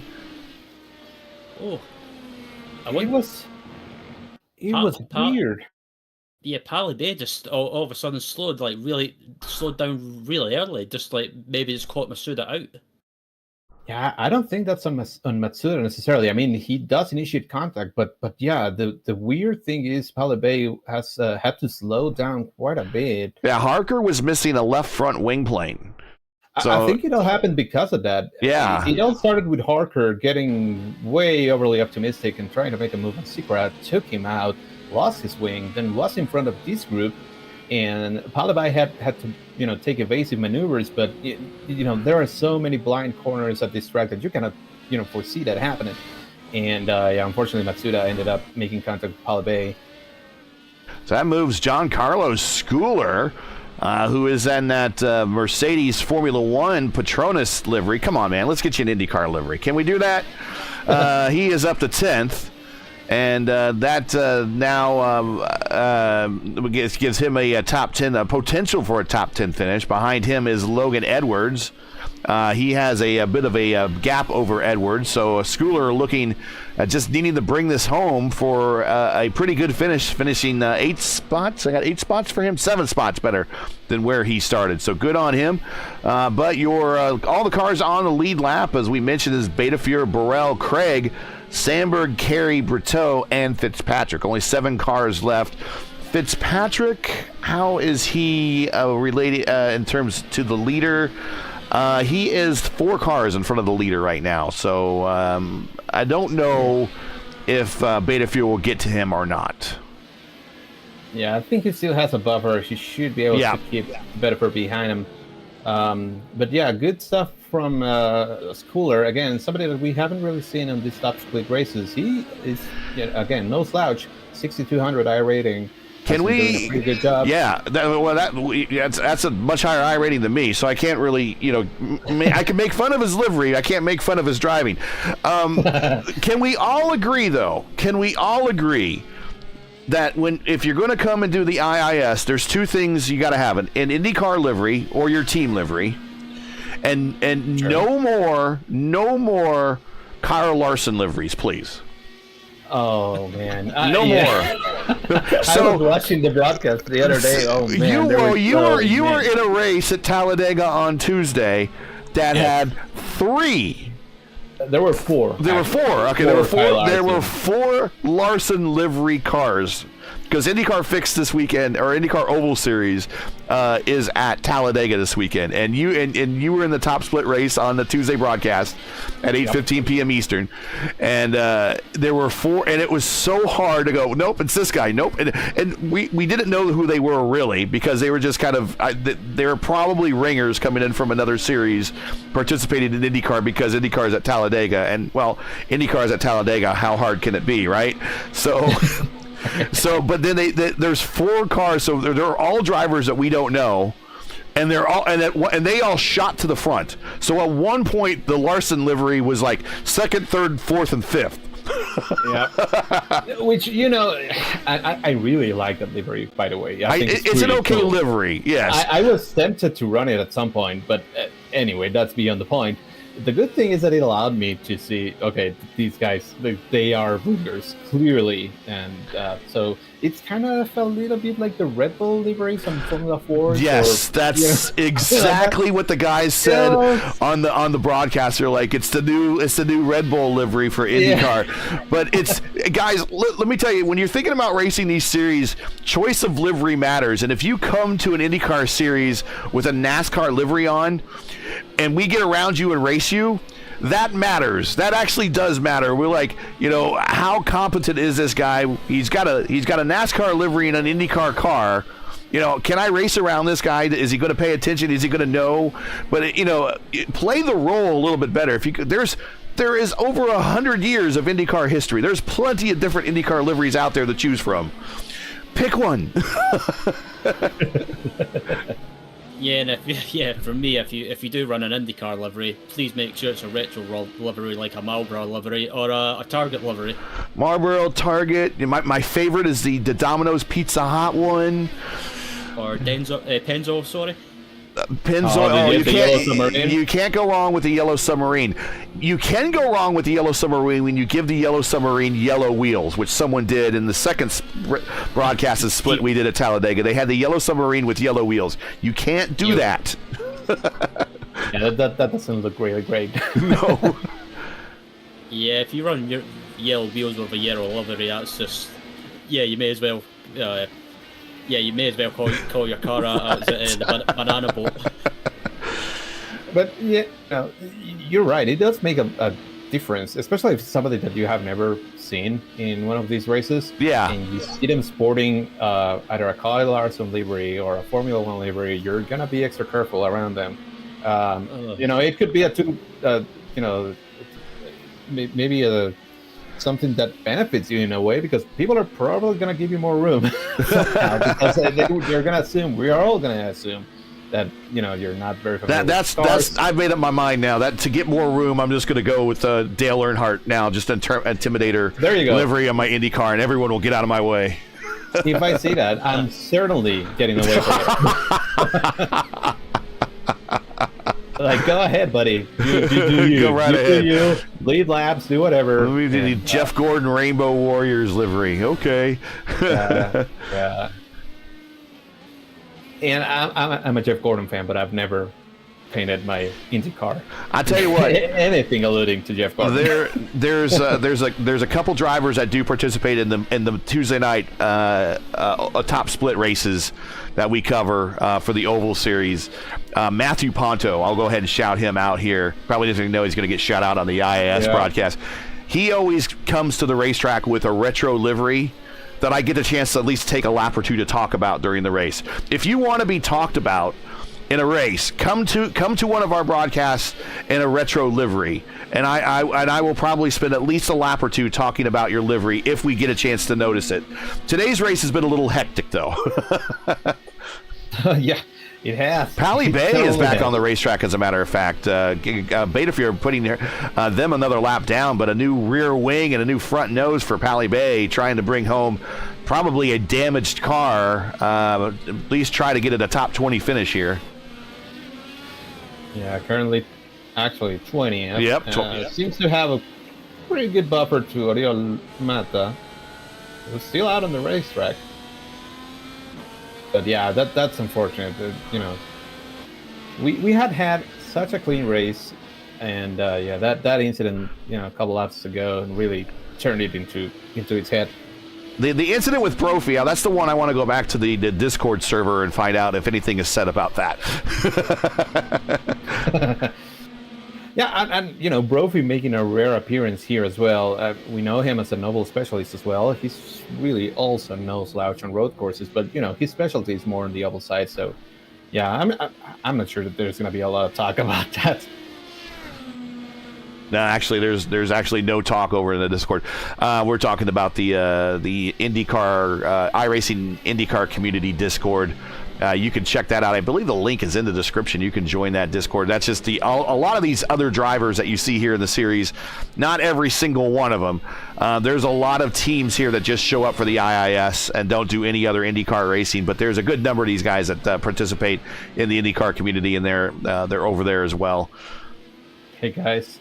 We have another battle brewing. Now it's Alain Breton trying to hold Sam Fitzpatrick, who has been quicker the last 4 laps. He has closed the gap down to right now 7/10 of a second in the closing stages. And he really dove in deep, braking there in the keyhole too, and even closes the gap more.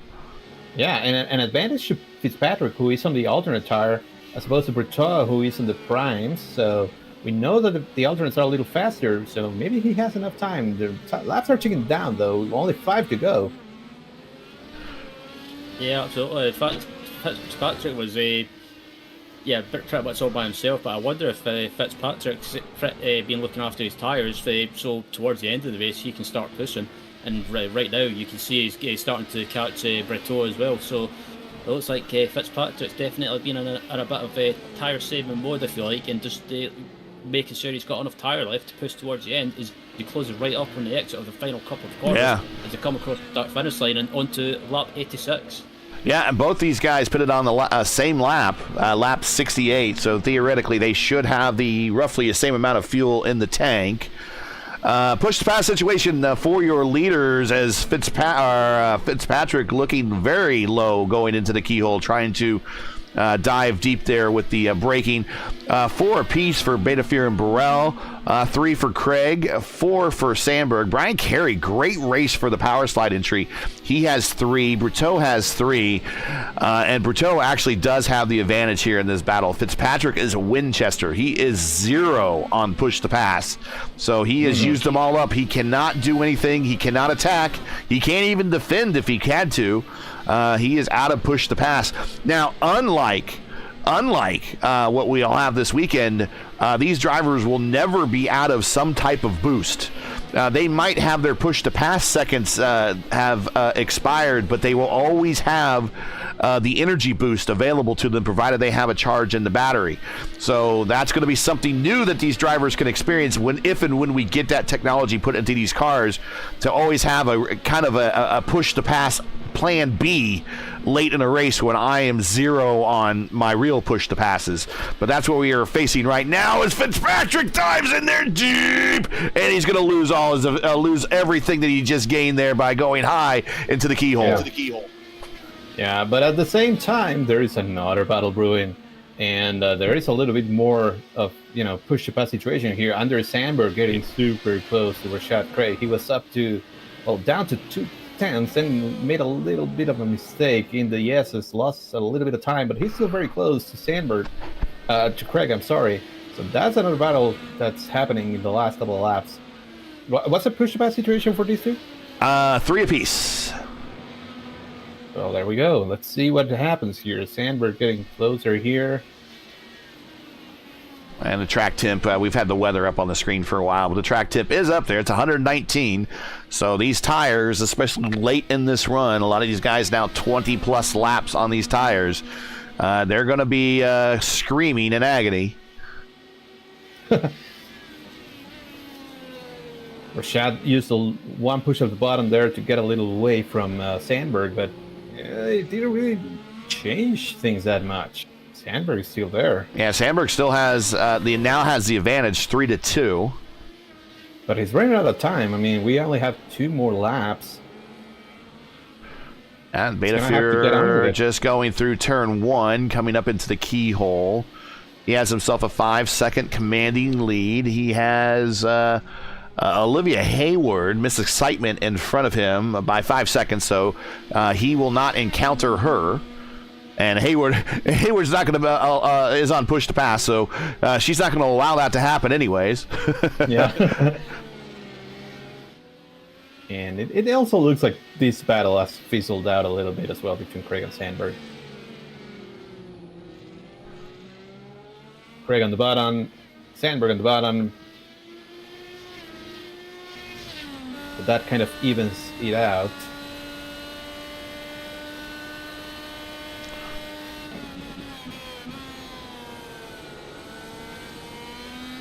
Yeah, one of the things I noticed that they were talking about, and when they were showing on the screen during practice yesterday for the Honda Mid-Ohio 200, when you do use the battery discharge, it goes quickly. It goes really quick. Yeah, it doesn't last a lot. But it goes. But the thing is, it recharges just as quick as it goes, which is nice. Right. Yeah, that's pretty cool. Final lap. Well, yeah, I was about to say white lap, but white flag, white lap. Yeah, sure. Yeah, we'll take it. Yeah, we'll take it. Final lap here. Betafur entering turn 4 now, going through the S's. What a great race! I mean, we kind of stopped talking about it a little bit once that battle with Birel kind of fizzled out, and he just leading a little bit there through the S's there. Now he's going to back underhand. But what a performance! I mean, great! Dominant. He did an awesome race. Now through the last section, he's entering the carousel. And this will be checkered flag coming here for John Betafur. Dominant performance today here at Mid-Ohio. And now Birel. P2, great race. I mean, he gave the fight to him. He brought it to John Betafur. At some point, we thought that Betafur had it, and then we were just around lap 30, and then Birel was like, "No." Here comes that battle here with Craig. Yeah, he's like, "I'm out of here." Here comes Craig and Sandberg here for 4th, and Brian Carey bringing that power slide entry home in 5th.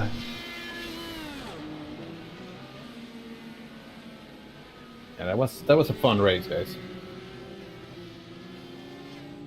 Yeah, that was good fun. I really enjoyed that race, and plenty of racing throughout the field. And just looking at the field, most of the field got lapped, apart from Sam Fitzpatrick, who finished who was the last car in the lead lap. Let's take a look at the final results. Hopefully that overlay is correct. There we go. Beta Fuhrer finished where he started on the pole, led 78 laps, is your winner. Kevin Burrell finished second with 6 laps led. Craig, he did himself a good job, basically finished where he started. I'm showing some of the position changes wrong, so I'm not going to really read much into that. But he finished with no laps led, but just right there in the podium battle all day long. Anders Sandberg fourth, Brian Carey fifth, Alan Berteau sixth, Sam Fitzpatrick. Again, a lot of these guys we got a chance to talk about a lot today. Good to see them up in the top competing here. Fitzpatrick seventh, Kausch in eighth, Matsuda seen a little red. Matsuda was up in the top 5 all day today, but penalty on pit road relegates him to 9th, and Schooler there in 10th. Just we'll get you an IndyCar livery for next race, buddy. Next we got Logan Edwards 11th, Hayward 12th, Bott 13th, Enger 14th, Oshlam 15th, Dahl 16th, Archer 17th, Berger 18th, Boyd and Bay 19th and 20th, Mata 21st, Sequoia 22nd, Vangel, hopefully I'm saying that right, 23rd, Alvarez 24th, Musselman. Again, I missed all of AJ on the track by this DDoS attack that we got. I couldn't get into this thing, but he is a 25th, and Brophy 26th. That was let's just say that was an entertaining exchange between him and Ahmad in 27th. Yeah, between him and Mata. So that was weird, but yeah, it happens. And let's get some replays queued up here so we can get some interviews if there's anyone that would like to talk. Yeah, we have a couple guys here. All right.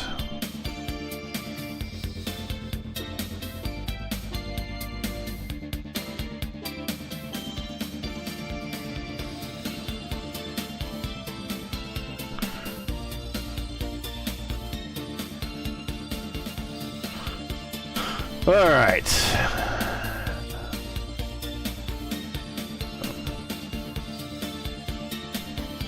And now we move on into the interview room, see who would like to tell us about their race. And I wonder if anyone else was having any issues getting into the session either. I hope not.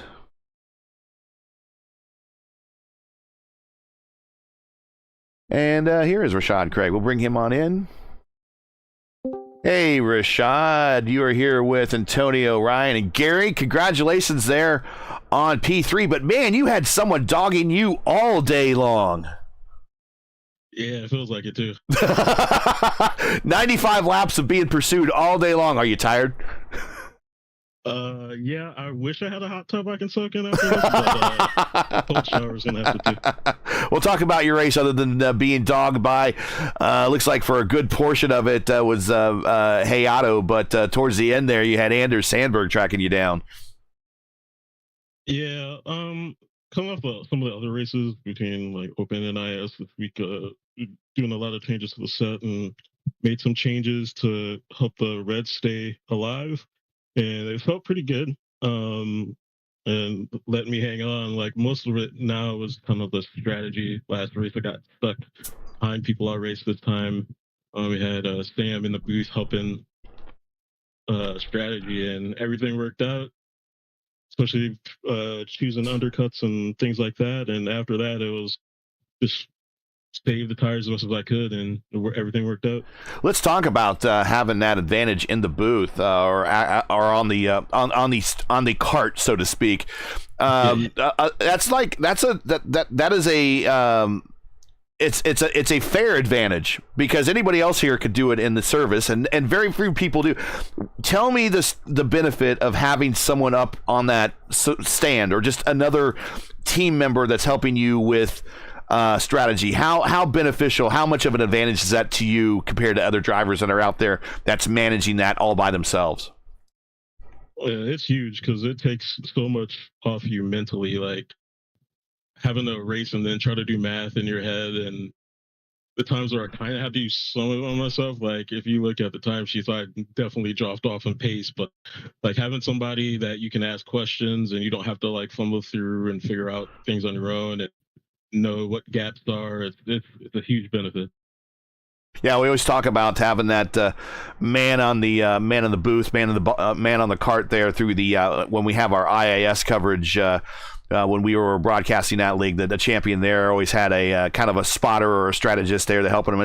I'm just more people don't have that, and that's an awesome advantage to have. Well, congratulations on finishing third. We'll let you go get that cold shower, hot shower, or whatever, or maybe just a cold beverage at least to start with, and then you go watch IndyCar qualifications. I'll be joining you watching that here as well. But shout outs, friends, family, sponsors you want to say hi to before we let you go?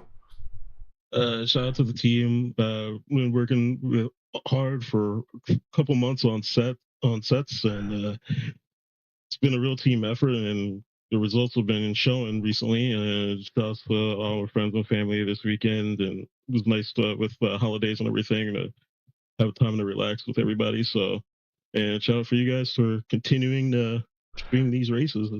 Good to have you guys. Today was a challenge. Go back and watch the stream. You'll see what I mean.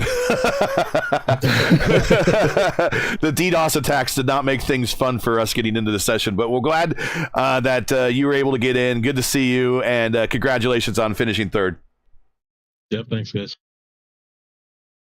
And then we'll bring in the best interview in all of iRacing, Kevin Burrell here. Kevin, P2, man, you got close there in that second stint there for a while, and then the tires just kind of went away, and he kind of pulled away back to that advantage again. Talk about your race, though, and how was there? Were you feeling enthused as you were starting to grab onto him? Were you thinking maybe you had a chance there, or do you think it was just a matter of time before the trade over of the degradation of these tires would kick in? Yeah, I don't know. I mean, once I started pulling on him when he was on the primes, and I got closer and closer. Unfortunately, a little kind of poor traffic timing before that. I mean, I didn't really lose too much to traffic, but if it had gone a little better, I might have got to the point where I could have tried to undercut. So, maybe I could have got ahead of John coming into the final stint. But I think if I had managed to undercut him, the tires just, running a full tank on the alts instead of 22, 23 laps. Even though we made a change to make the tires better at this race versus the last, it's just you can't run those last 2 laps. They just absolutely die. And got the tire warning, so I think even if I'd passed him at the end, it would have been really, really hard to hold on to it. But yeah, I'm pretty happy with it still. The traffic cooperated really well. Well, let's talk about traffic, and that's kind of what the real drivers are going to face. Much the same thing that you faced today, they're going to face tomorrow, because it's roughly going to be the same field size. How bad was traffic? I mean, is 28 too many for a 2.25 mile road course? Well, you say that, and the Pro Series qual, the final round of the Pro Series qual is going to have 33 cars here. In a one-stop race. So, yeah, I think it was this track where, Newgarden was interviewed once, and they're like, how was your race today? And he's like, it's just traffic, man. It's just traffic. I can sympathize with that. It's really hard, especially if you're not starting on the same tire as everyone.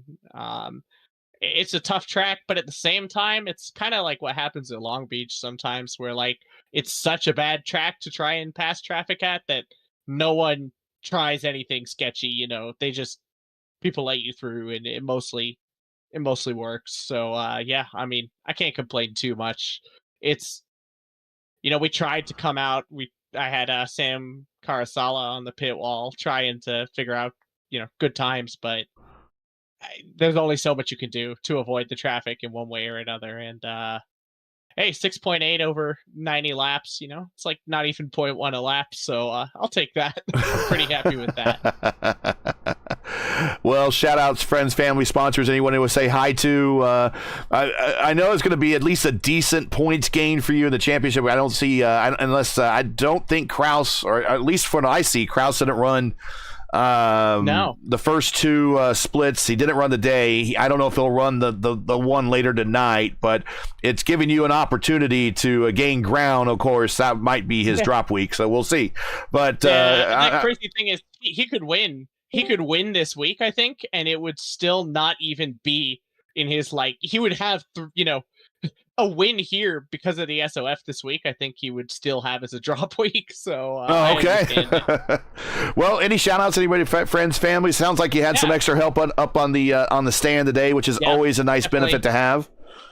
Yeah, Sam from IAR, all the guys, they were doing a bunch of testing this week on some stuff, and the Geo guys as well. John and Brandon were really, we've been chatting about indie stuff, and it's been good. It's good to have people around you that you can like trust to not nuke you off the line and stuff like that. So it's been fun. It's been fun. Yeah, I mean that's basically it. And you guys, of course, for continuing to put this on. We're in a different channel now, but I'm very happy. So. We're doing our best. We had our challenges today. As I told Rashad, go back and find out. We had our issues today, but we thank you for being a part of it and everything. And we will catch you next week at Iowa. Yeah, see you around. I'm really looking forward to that. Jesper has been cooking there, so we'll see what happens. It's going to be fast if Jesper's been cooking. It's okay. Gonna be good. Oh yeah. See ya. All right. See ya. And we'll bring down today's winner, John. There he is. JB, welcome to Victory Lane. Welcome to the booth. You have Gary, Antonio, Ryan's here. We got even Justin Petschauer joining us from one of the other splits. Talk about your race. One of the things that I heard, Kevin, he kind of gave you a compliment, is that he can definitely trust racing around you. I mean, how good does that feel that your peers, even though you laid a dominating performance on them, can really trust racing around you? That says a lot about your peers, and it says a lot about your ability. Yeah, I mean, I appreciate those words from Kevin. I feel the same way towards him, and that's definitely the way I try and approach each race, is just to have fun and have good side-by-side battles. Sometimes racing happens, but for the most part, the goal is always to keep the wings on it and finish the race without any damage. So. Well, talk about your race. Other than really, I think your biggest issue kind of would have been what most of everyone else was facing, was traffic. Talk about traffic. Yeah, it was traffic was interesting. For the most part, everyone got out of the way, which I really do appreciate. I had maybe a couple little half spins happen in front of me that I had to tiptoe around, but we caught one. We caught one. Yep. It was pretty smooth sailing, so I really appreciate that. I tried to time my stops where I wasn't really coming out in too much traffic, and I think other than my first one, I did a decent job. So I got lucky a little bit today. Well, definitely sent the statement there at the end. Set your purple lap right like a lap or two after your last pit stop. So definitely you targeted to be fast at the end of the race at the right time. Talk about the rest of your race, though. I mean, it was pretty much a dominating performance for you, other than the lap traffic kind of getting in the way. I mean, were there any other concerns that you had really coming into this race? Because when you took off, when this race started, I mean, you were out by a 2-second lead on the first lap, a 5-second lead by lap 3. It just seemed like you had a plan to go. Well, I was a little worried when we gridded and I was the first one in the top 10, and then there was about 8 primary people behind me. That was a little worrisome. And then it was just trying to decide when I would go on the primaries. And I tried to just build enough of a gap to where I could switch to him and maintain the lead. I didn't really want to take him on the last stint, just because I wanted to be able to fight on the same tire as Kevin at the end. So and then the other little spot I was talking to Kevin is, that last pit stop. I was worried that I went maybe an extra lap too long, but I don't know if he got held up in traffic or what happened. I had a little bit of a gap and got some time to warm up my tires and maintain the lead. Did anybody else have any other questions for John before we let him do some shout outs? No, I was just going to ask if the strategy was always going to be to use the primary set in the second to last stint, or was that kind of like an audible that you called at some point? Because I imagine that you were going to go with the alternates to end the race. But you talked a little bit about that. Was it always a plan? It wasn't always the plan. I think I changed it during the second stint. I was able to sort of maintain my gap on Kevin, and so I thought it was a good time to do it.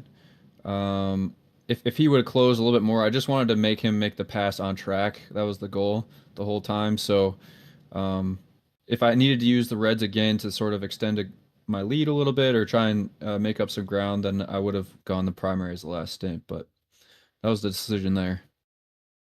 Shout outs, friends, family, sponsors, teammates you want to say hi to? Yeah, I appreciate the team watching on the network here. The guys at Geo and Indy Alliance did a really good job on the setup all week. I was out of town and was able to just jump right in today, and felt good from the get-go, so I appreciate that. Real quick, just a follow-up question to that. Kevin said that, and I wasn't sure when he said that you guys were working, if it was just kind of working on the race together or what. But is there an association now between the teams where you guys are actually physically putting heads together and coming up with setups to compete here in the series, or was it just a one race type thing? I think it's just it's a competitive car now. I think there's been a lot of gathering of the minds, and so yeah. I think that's sort of that's what we're trying to do as well, and try and further our cars up the grid in these competitive series. So nice. Well, hey, John, a geodesic and IAR partnership sounds pretty powerful to me. So that's a good pairing. Go ahead, Antonio. No, it does sound super, super strong. I was just going to ask you, John, are you going to take part in the Pro Series that's coming up? Unfortunately, I can't. I just have too many conflicts during the qualifying series and that sort of thing. But I think we have another guy on the team that's going to, and so obviously I want to do all I can to help support him and the other guys as they try and make it. So that's the goal. Well, that's a bummer, but we'll be rooting for the guys from the community to do well in those. Thank you. All right, John. Congratulations. Coming up next is Iowa. We'll see you there, sir. All right, sounds good. Thanks, guys. Justin Petschauer here, joining us as well. Justin, how did your race go? Split 2, got a split 2. We found a rolling roadblock, or should I say, I hate to bring up the name, but this will be a blast from the past. We had a Milka Duno driver in our race. Oh, Hiro Matsushita. No. Hero would at least get the hell out of the way. This was the track. This is the track that Milka got yelled at by Danica. I think it was when she wanted to get out of the way. I think it was Mid Ohio. Yeah. Yeah. This one, even though I was quicker than this guy on both the red sidewall and the primary black sidewall tires, he was just throwing blocks left and right. And every chance I would get, especially going into one, when I had the leader breathing down my neck, I tried to make a pass on the guy. He just turns right down, chops my wing off, and it's are you serious? And then he starts doing the same thing to the leaders, and it's like, dude, if you're Milka Duno level of bad, you might want to step out of these cars and go find another series to run. Yeah, well, this is not an easy track. And there's not very many places to hide. And if you don't spend a lot of time in these cars and you don't prepare for these races, and you can tell who prepares for these races and who doesn't. Those that prepared for this race were obviously the ones that work together on this race. Geodesic and IAR, 1, 2, and 3. If you don't work together, you don't prepare for these races, you're just going to have it's going to be a long day. And these cars are not easy to drive. And on top of that, this is a very short track. We talked about that, a lot of traffic, and you're just going to end up causing more issues than you really want. So, I could see how that led up to a long day for you. But fellas, Ryan, Antonio, Go ahead. And before I go, I was getting ready. Press F in chat to send pay your respects to Robin Glennox, because going through madness, I was actually going to let him by. Right as soon as he started to make the pass, his internet connection dropped on him. Oh, regards to Uncle Rob. Oh man, I saw him start to go by, and then boop, gone. I was like, did I accidentally send it to the Shadow Realm on Netcode contact? And then about a lap and a half later, I see it pop up in chat. Robin Glennox, connection has been dropped due to packet loss level. And it's like, oh no! Uncle Rob, we like him. But Ryan, Antonio, final thoughts about today's race, starting with you, Ryan? Yeah, it was great. It was a great race, and it looked like at one point it was going to shape up to be a fantastic race between John and Kevin, but it does look like John just had that upper hand, and John pretty much took a dominant win, and probably one to keep an eye out for the rest of the season when it comes to the road courses. But overall the racing throughout the field was great, and looking forward to more of it. Antonio.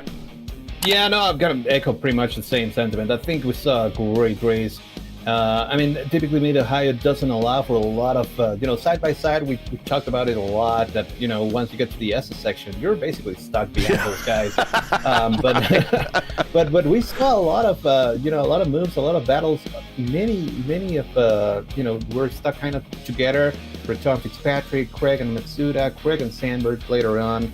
And then we had a great run from Birel trying to catch Jan Bedford, who put on a clinic today and was able to run away with it. But we thought he was going to be, or I thought he was going to end up with a 20-second lead or something like that at the end of the race.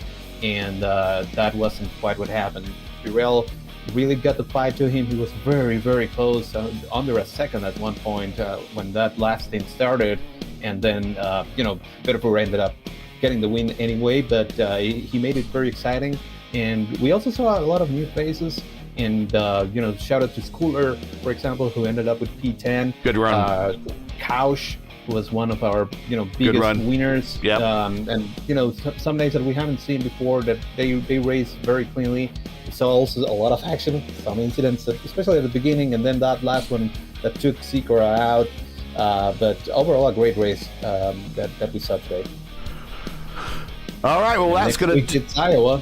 Next week is Iowa, and I know that you like that track pretty well. I suspect that we're going to see some fast laps there with the open setup. Oh, we certainly will. It's going to depend a lot on the tire, on the track temperature. If it's a little bit overcast, then we're going to see even faster speeds, and that's also going to come into play regarding the tire degradation. But typically, Iowa is a place that's very, very hard on tires, so it's going to be very interesting to see how the drivers and how the teams have built their setups to counteract that a little bit and to be able to stay, within the same kind of pace that they are going to be putting. But I'm sure that we're going to see some comers and goers. We're also going to see a lot of frustration. The top probably going to come in at some point, and then we're going to have a lot of side-by-side action, and it's going to be tough to make passes. Iowa is very fast, but it's also very small. Yeah, and remember, the last part of this season is dominated by ovals, so get these oval guys, this is their last chance to kind of put on a good show. So that's it for today, everybody. Thanks for bearing with us. John Betafir, JB, is your winner. Kevin Burrell, Rashad Craig there for IAR, finishing second and third. But thanks for bearing with us. That start was a little rough, but hopefully iRacing gets everything resolved for next week when we go to Iowa. And speaking of Iowa, join Antonio, Ryan, and myself again next week for round 11. Gosh, we're almost done. of the IndyCar iRacing series as the drivers and teams head to our first oval since Indianapolis, the very fast, blindingly fast, very bumpy, and very treacherous Iowa Speedway. Remember, coverage of this race and every other broadcasted IAS race we do for the remainder of the season will be on ERN right here at this network, so make sure to subscribe to the channel. Links to their channel and their Discord server are in the description. Coverage should begin approximately 2 p.m. Eastern on YouTube. Again, it's 2:00 p.m. Eastern. As always, check YouTube or check the channel at youtube.com/Elite Racing League or at Elite Racing League, or check the official iRacing schedule for the correct time in your area. We love bringing these races to you, even though they give us crap sometimes when we try to load them to the sessions. But they're not easy and require time and money to produce. If you share our passion for the sport of IndyCar and enjoyed our coverage of the IndyCar iRacing series, please take time to go visit our GoFundMe page. The link is in the description, and donate to our 2024 broadcast fund. We realize times are tough, so any contribution would be greatly appreciated. We thank you for watching and making this part of your Saturdays during NTT IndyCar race weeks, whenever that happens. Thank you very much. Now, as you know, the algorithm game, the YouTube algorithm game is not easy, so please help support P1 and ERN with the weekly grind. Leave a comment below. Let us know you thought of tonight's race or today's race, and if you enjoyed today's coverage, support us by smashing like in the video. If you're new, click subscribe and where you had to hit the bell for weekly reminder so don't miss out on more of other ERN's iRacing programming, including starting August 1st, their Warriors for Peace IndyCar series. Click on their Discord invite and learn more about that series in the Discord server. P1 and ERN's Saturday IndyCar iRacing Series top split coverage brought to you by 4D Racewear. We didn't get a chance to talk about them very much today, but they are very important to our broadcast. Check out their line of made-for-sim racing gloves, shoes, and apparel. Visit them today at 4dracewear.com or click on the link in the description. Track cams for this race provided by Whiplash Sim Cams. Get the most out of your iRacing experience with the Whiplash. To learn more about Whiplash, like them on Facebook or follow them on Twitter. The links are in the description. So, for El Patron, Antonio Estrada, Ryan Walker, everyone here at ERN, I'm Gary Gatto saying to all, thanks for watching. And to all of our men and women serving in the military and as first responders, Godspeed, God bless, and come home safe, especially on this kind of extended July 4th weekend. Make sure to catch the real stars and cars of the NTT IndyCar Series this Sunday for the Honda Indy 200 at Mid-Ohio. Follow all the action on the Peacock app or on your local NBC affiliate, or join Mark Janes and the gang on IndyCar Radio on Sirius XM Channel 215 for all the action. Be sure to check your local listings for the correct broadcast times and station in your area. You can catch us again in Corn Country next week at Iowa for the next race of IndyCar iRacing Series. See you guys.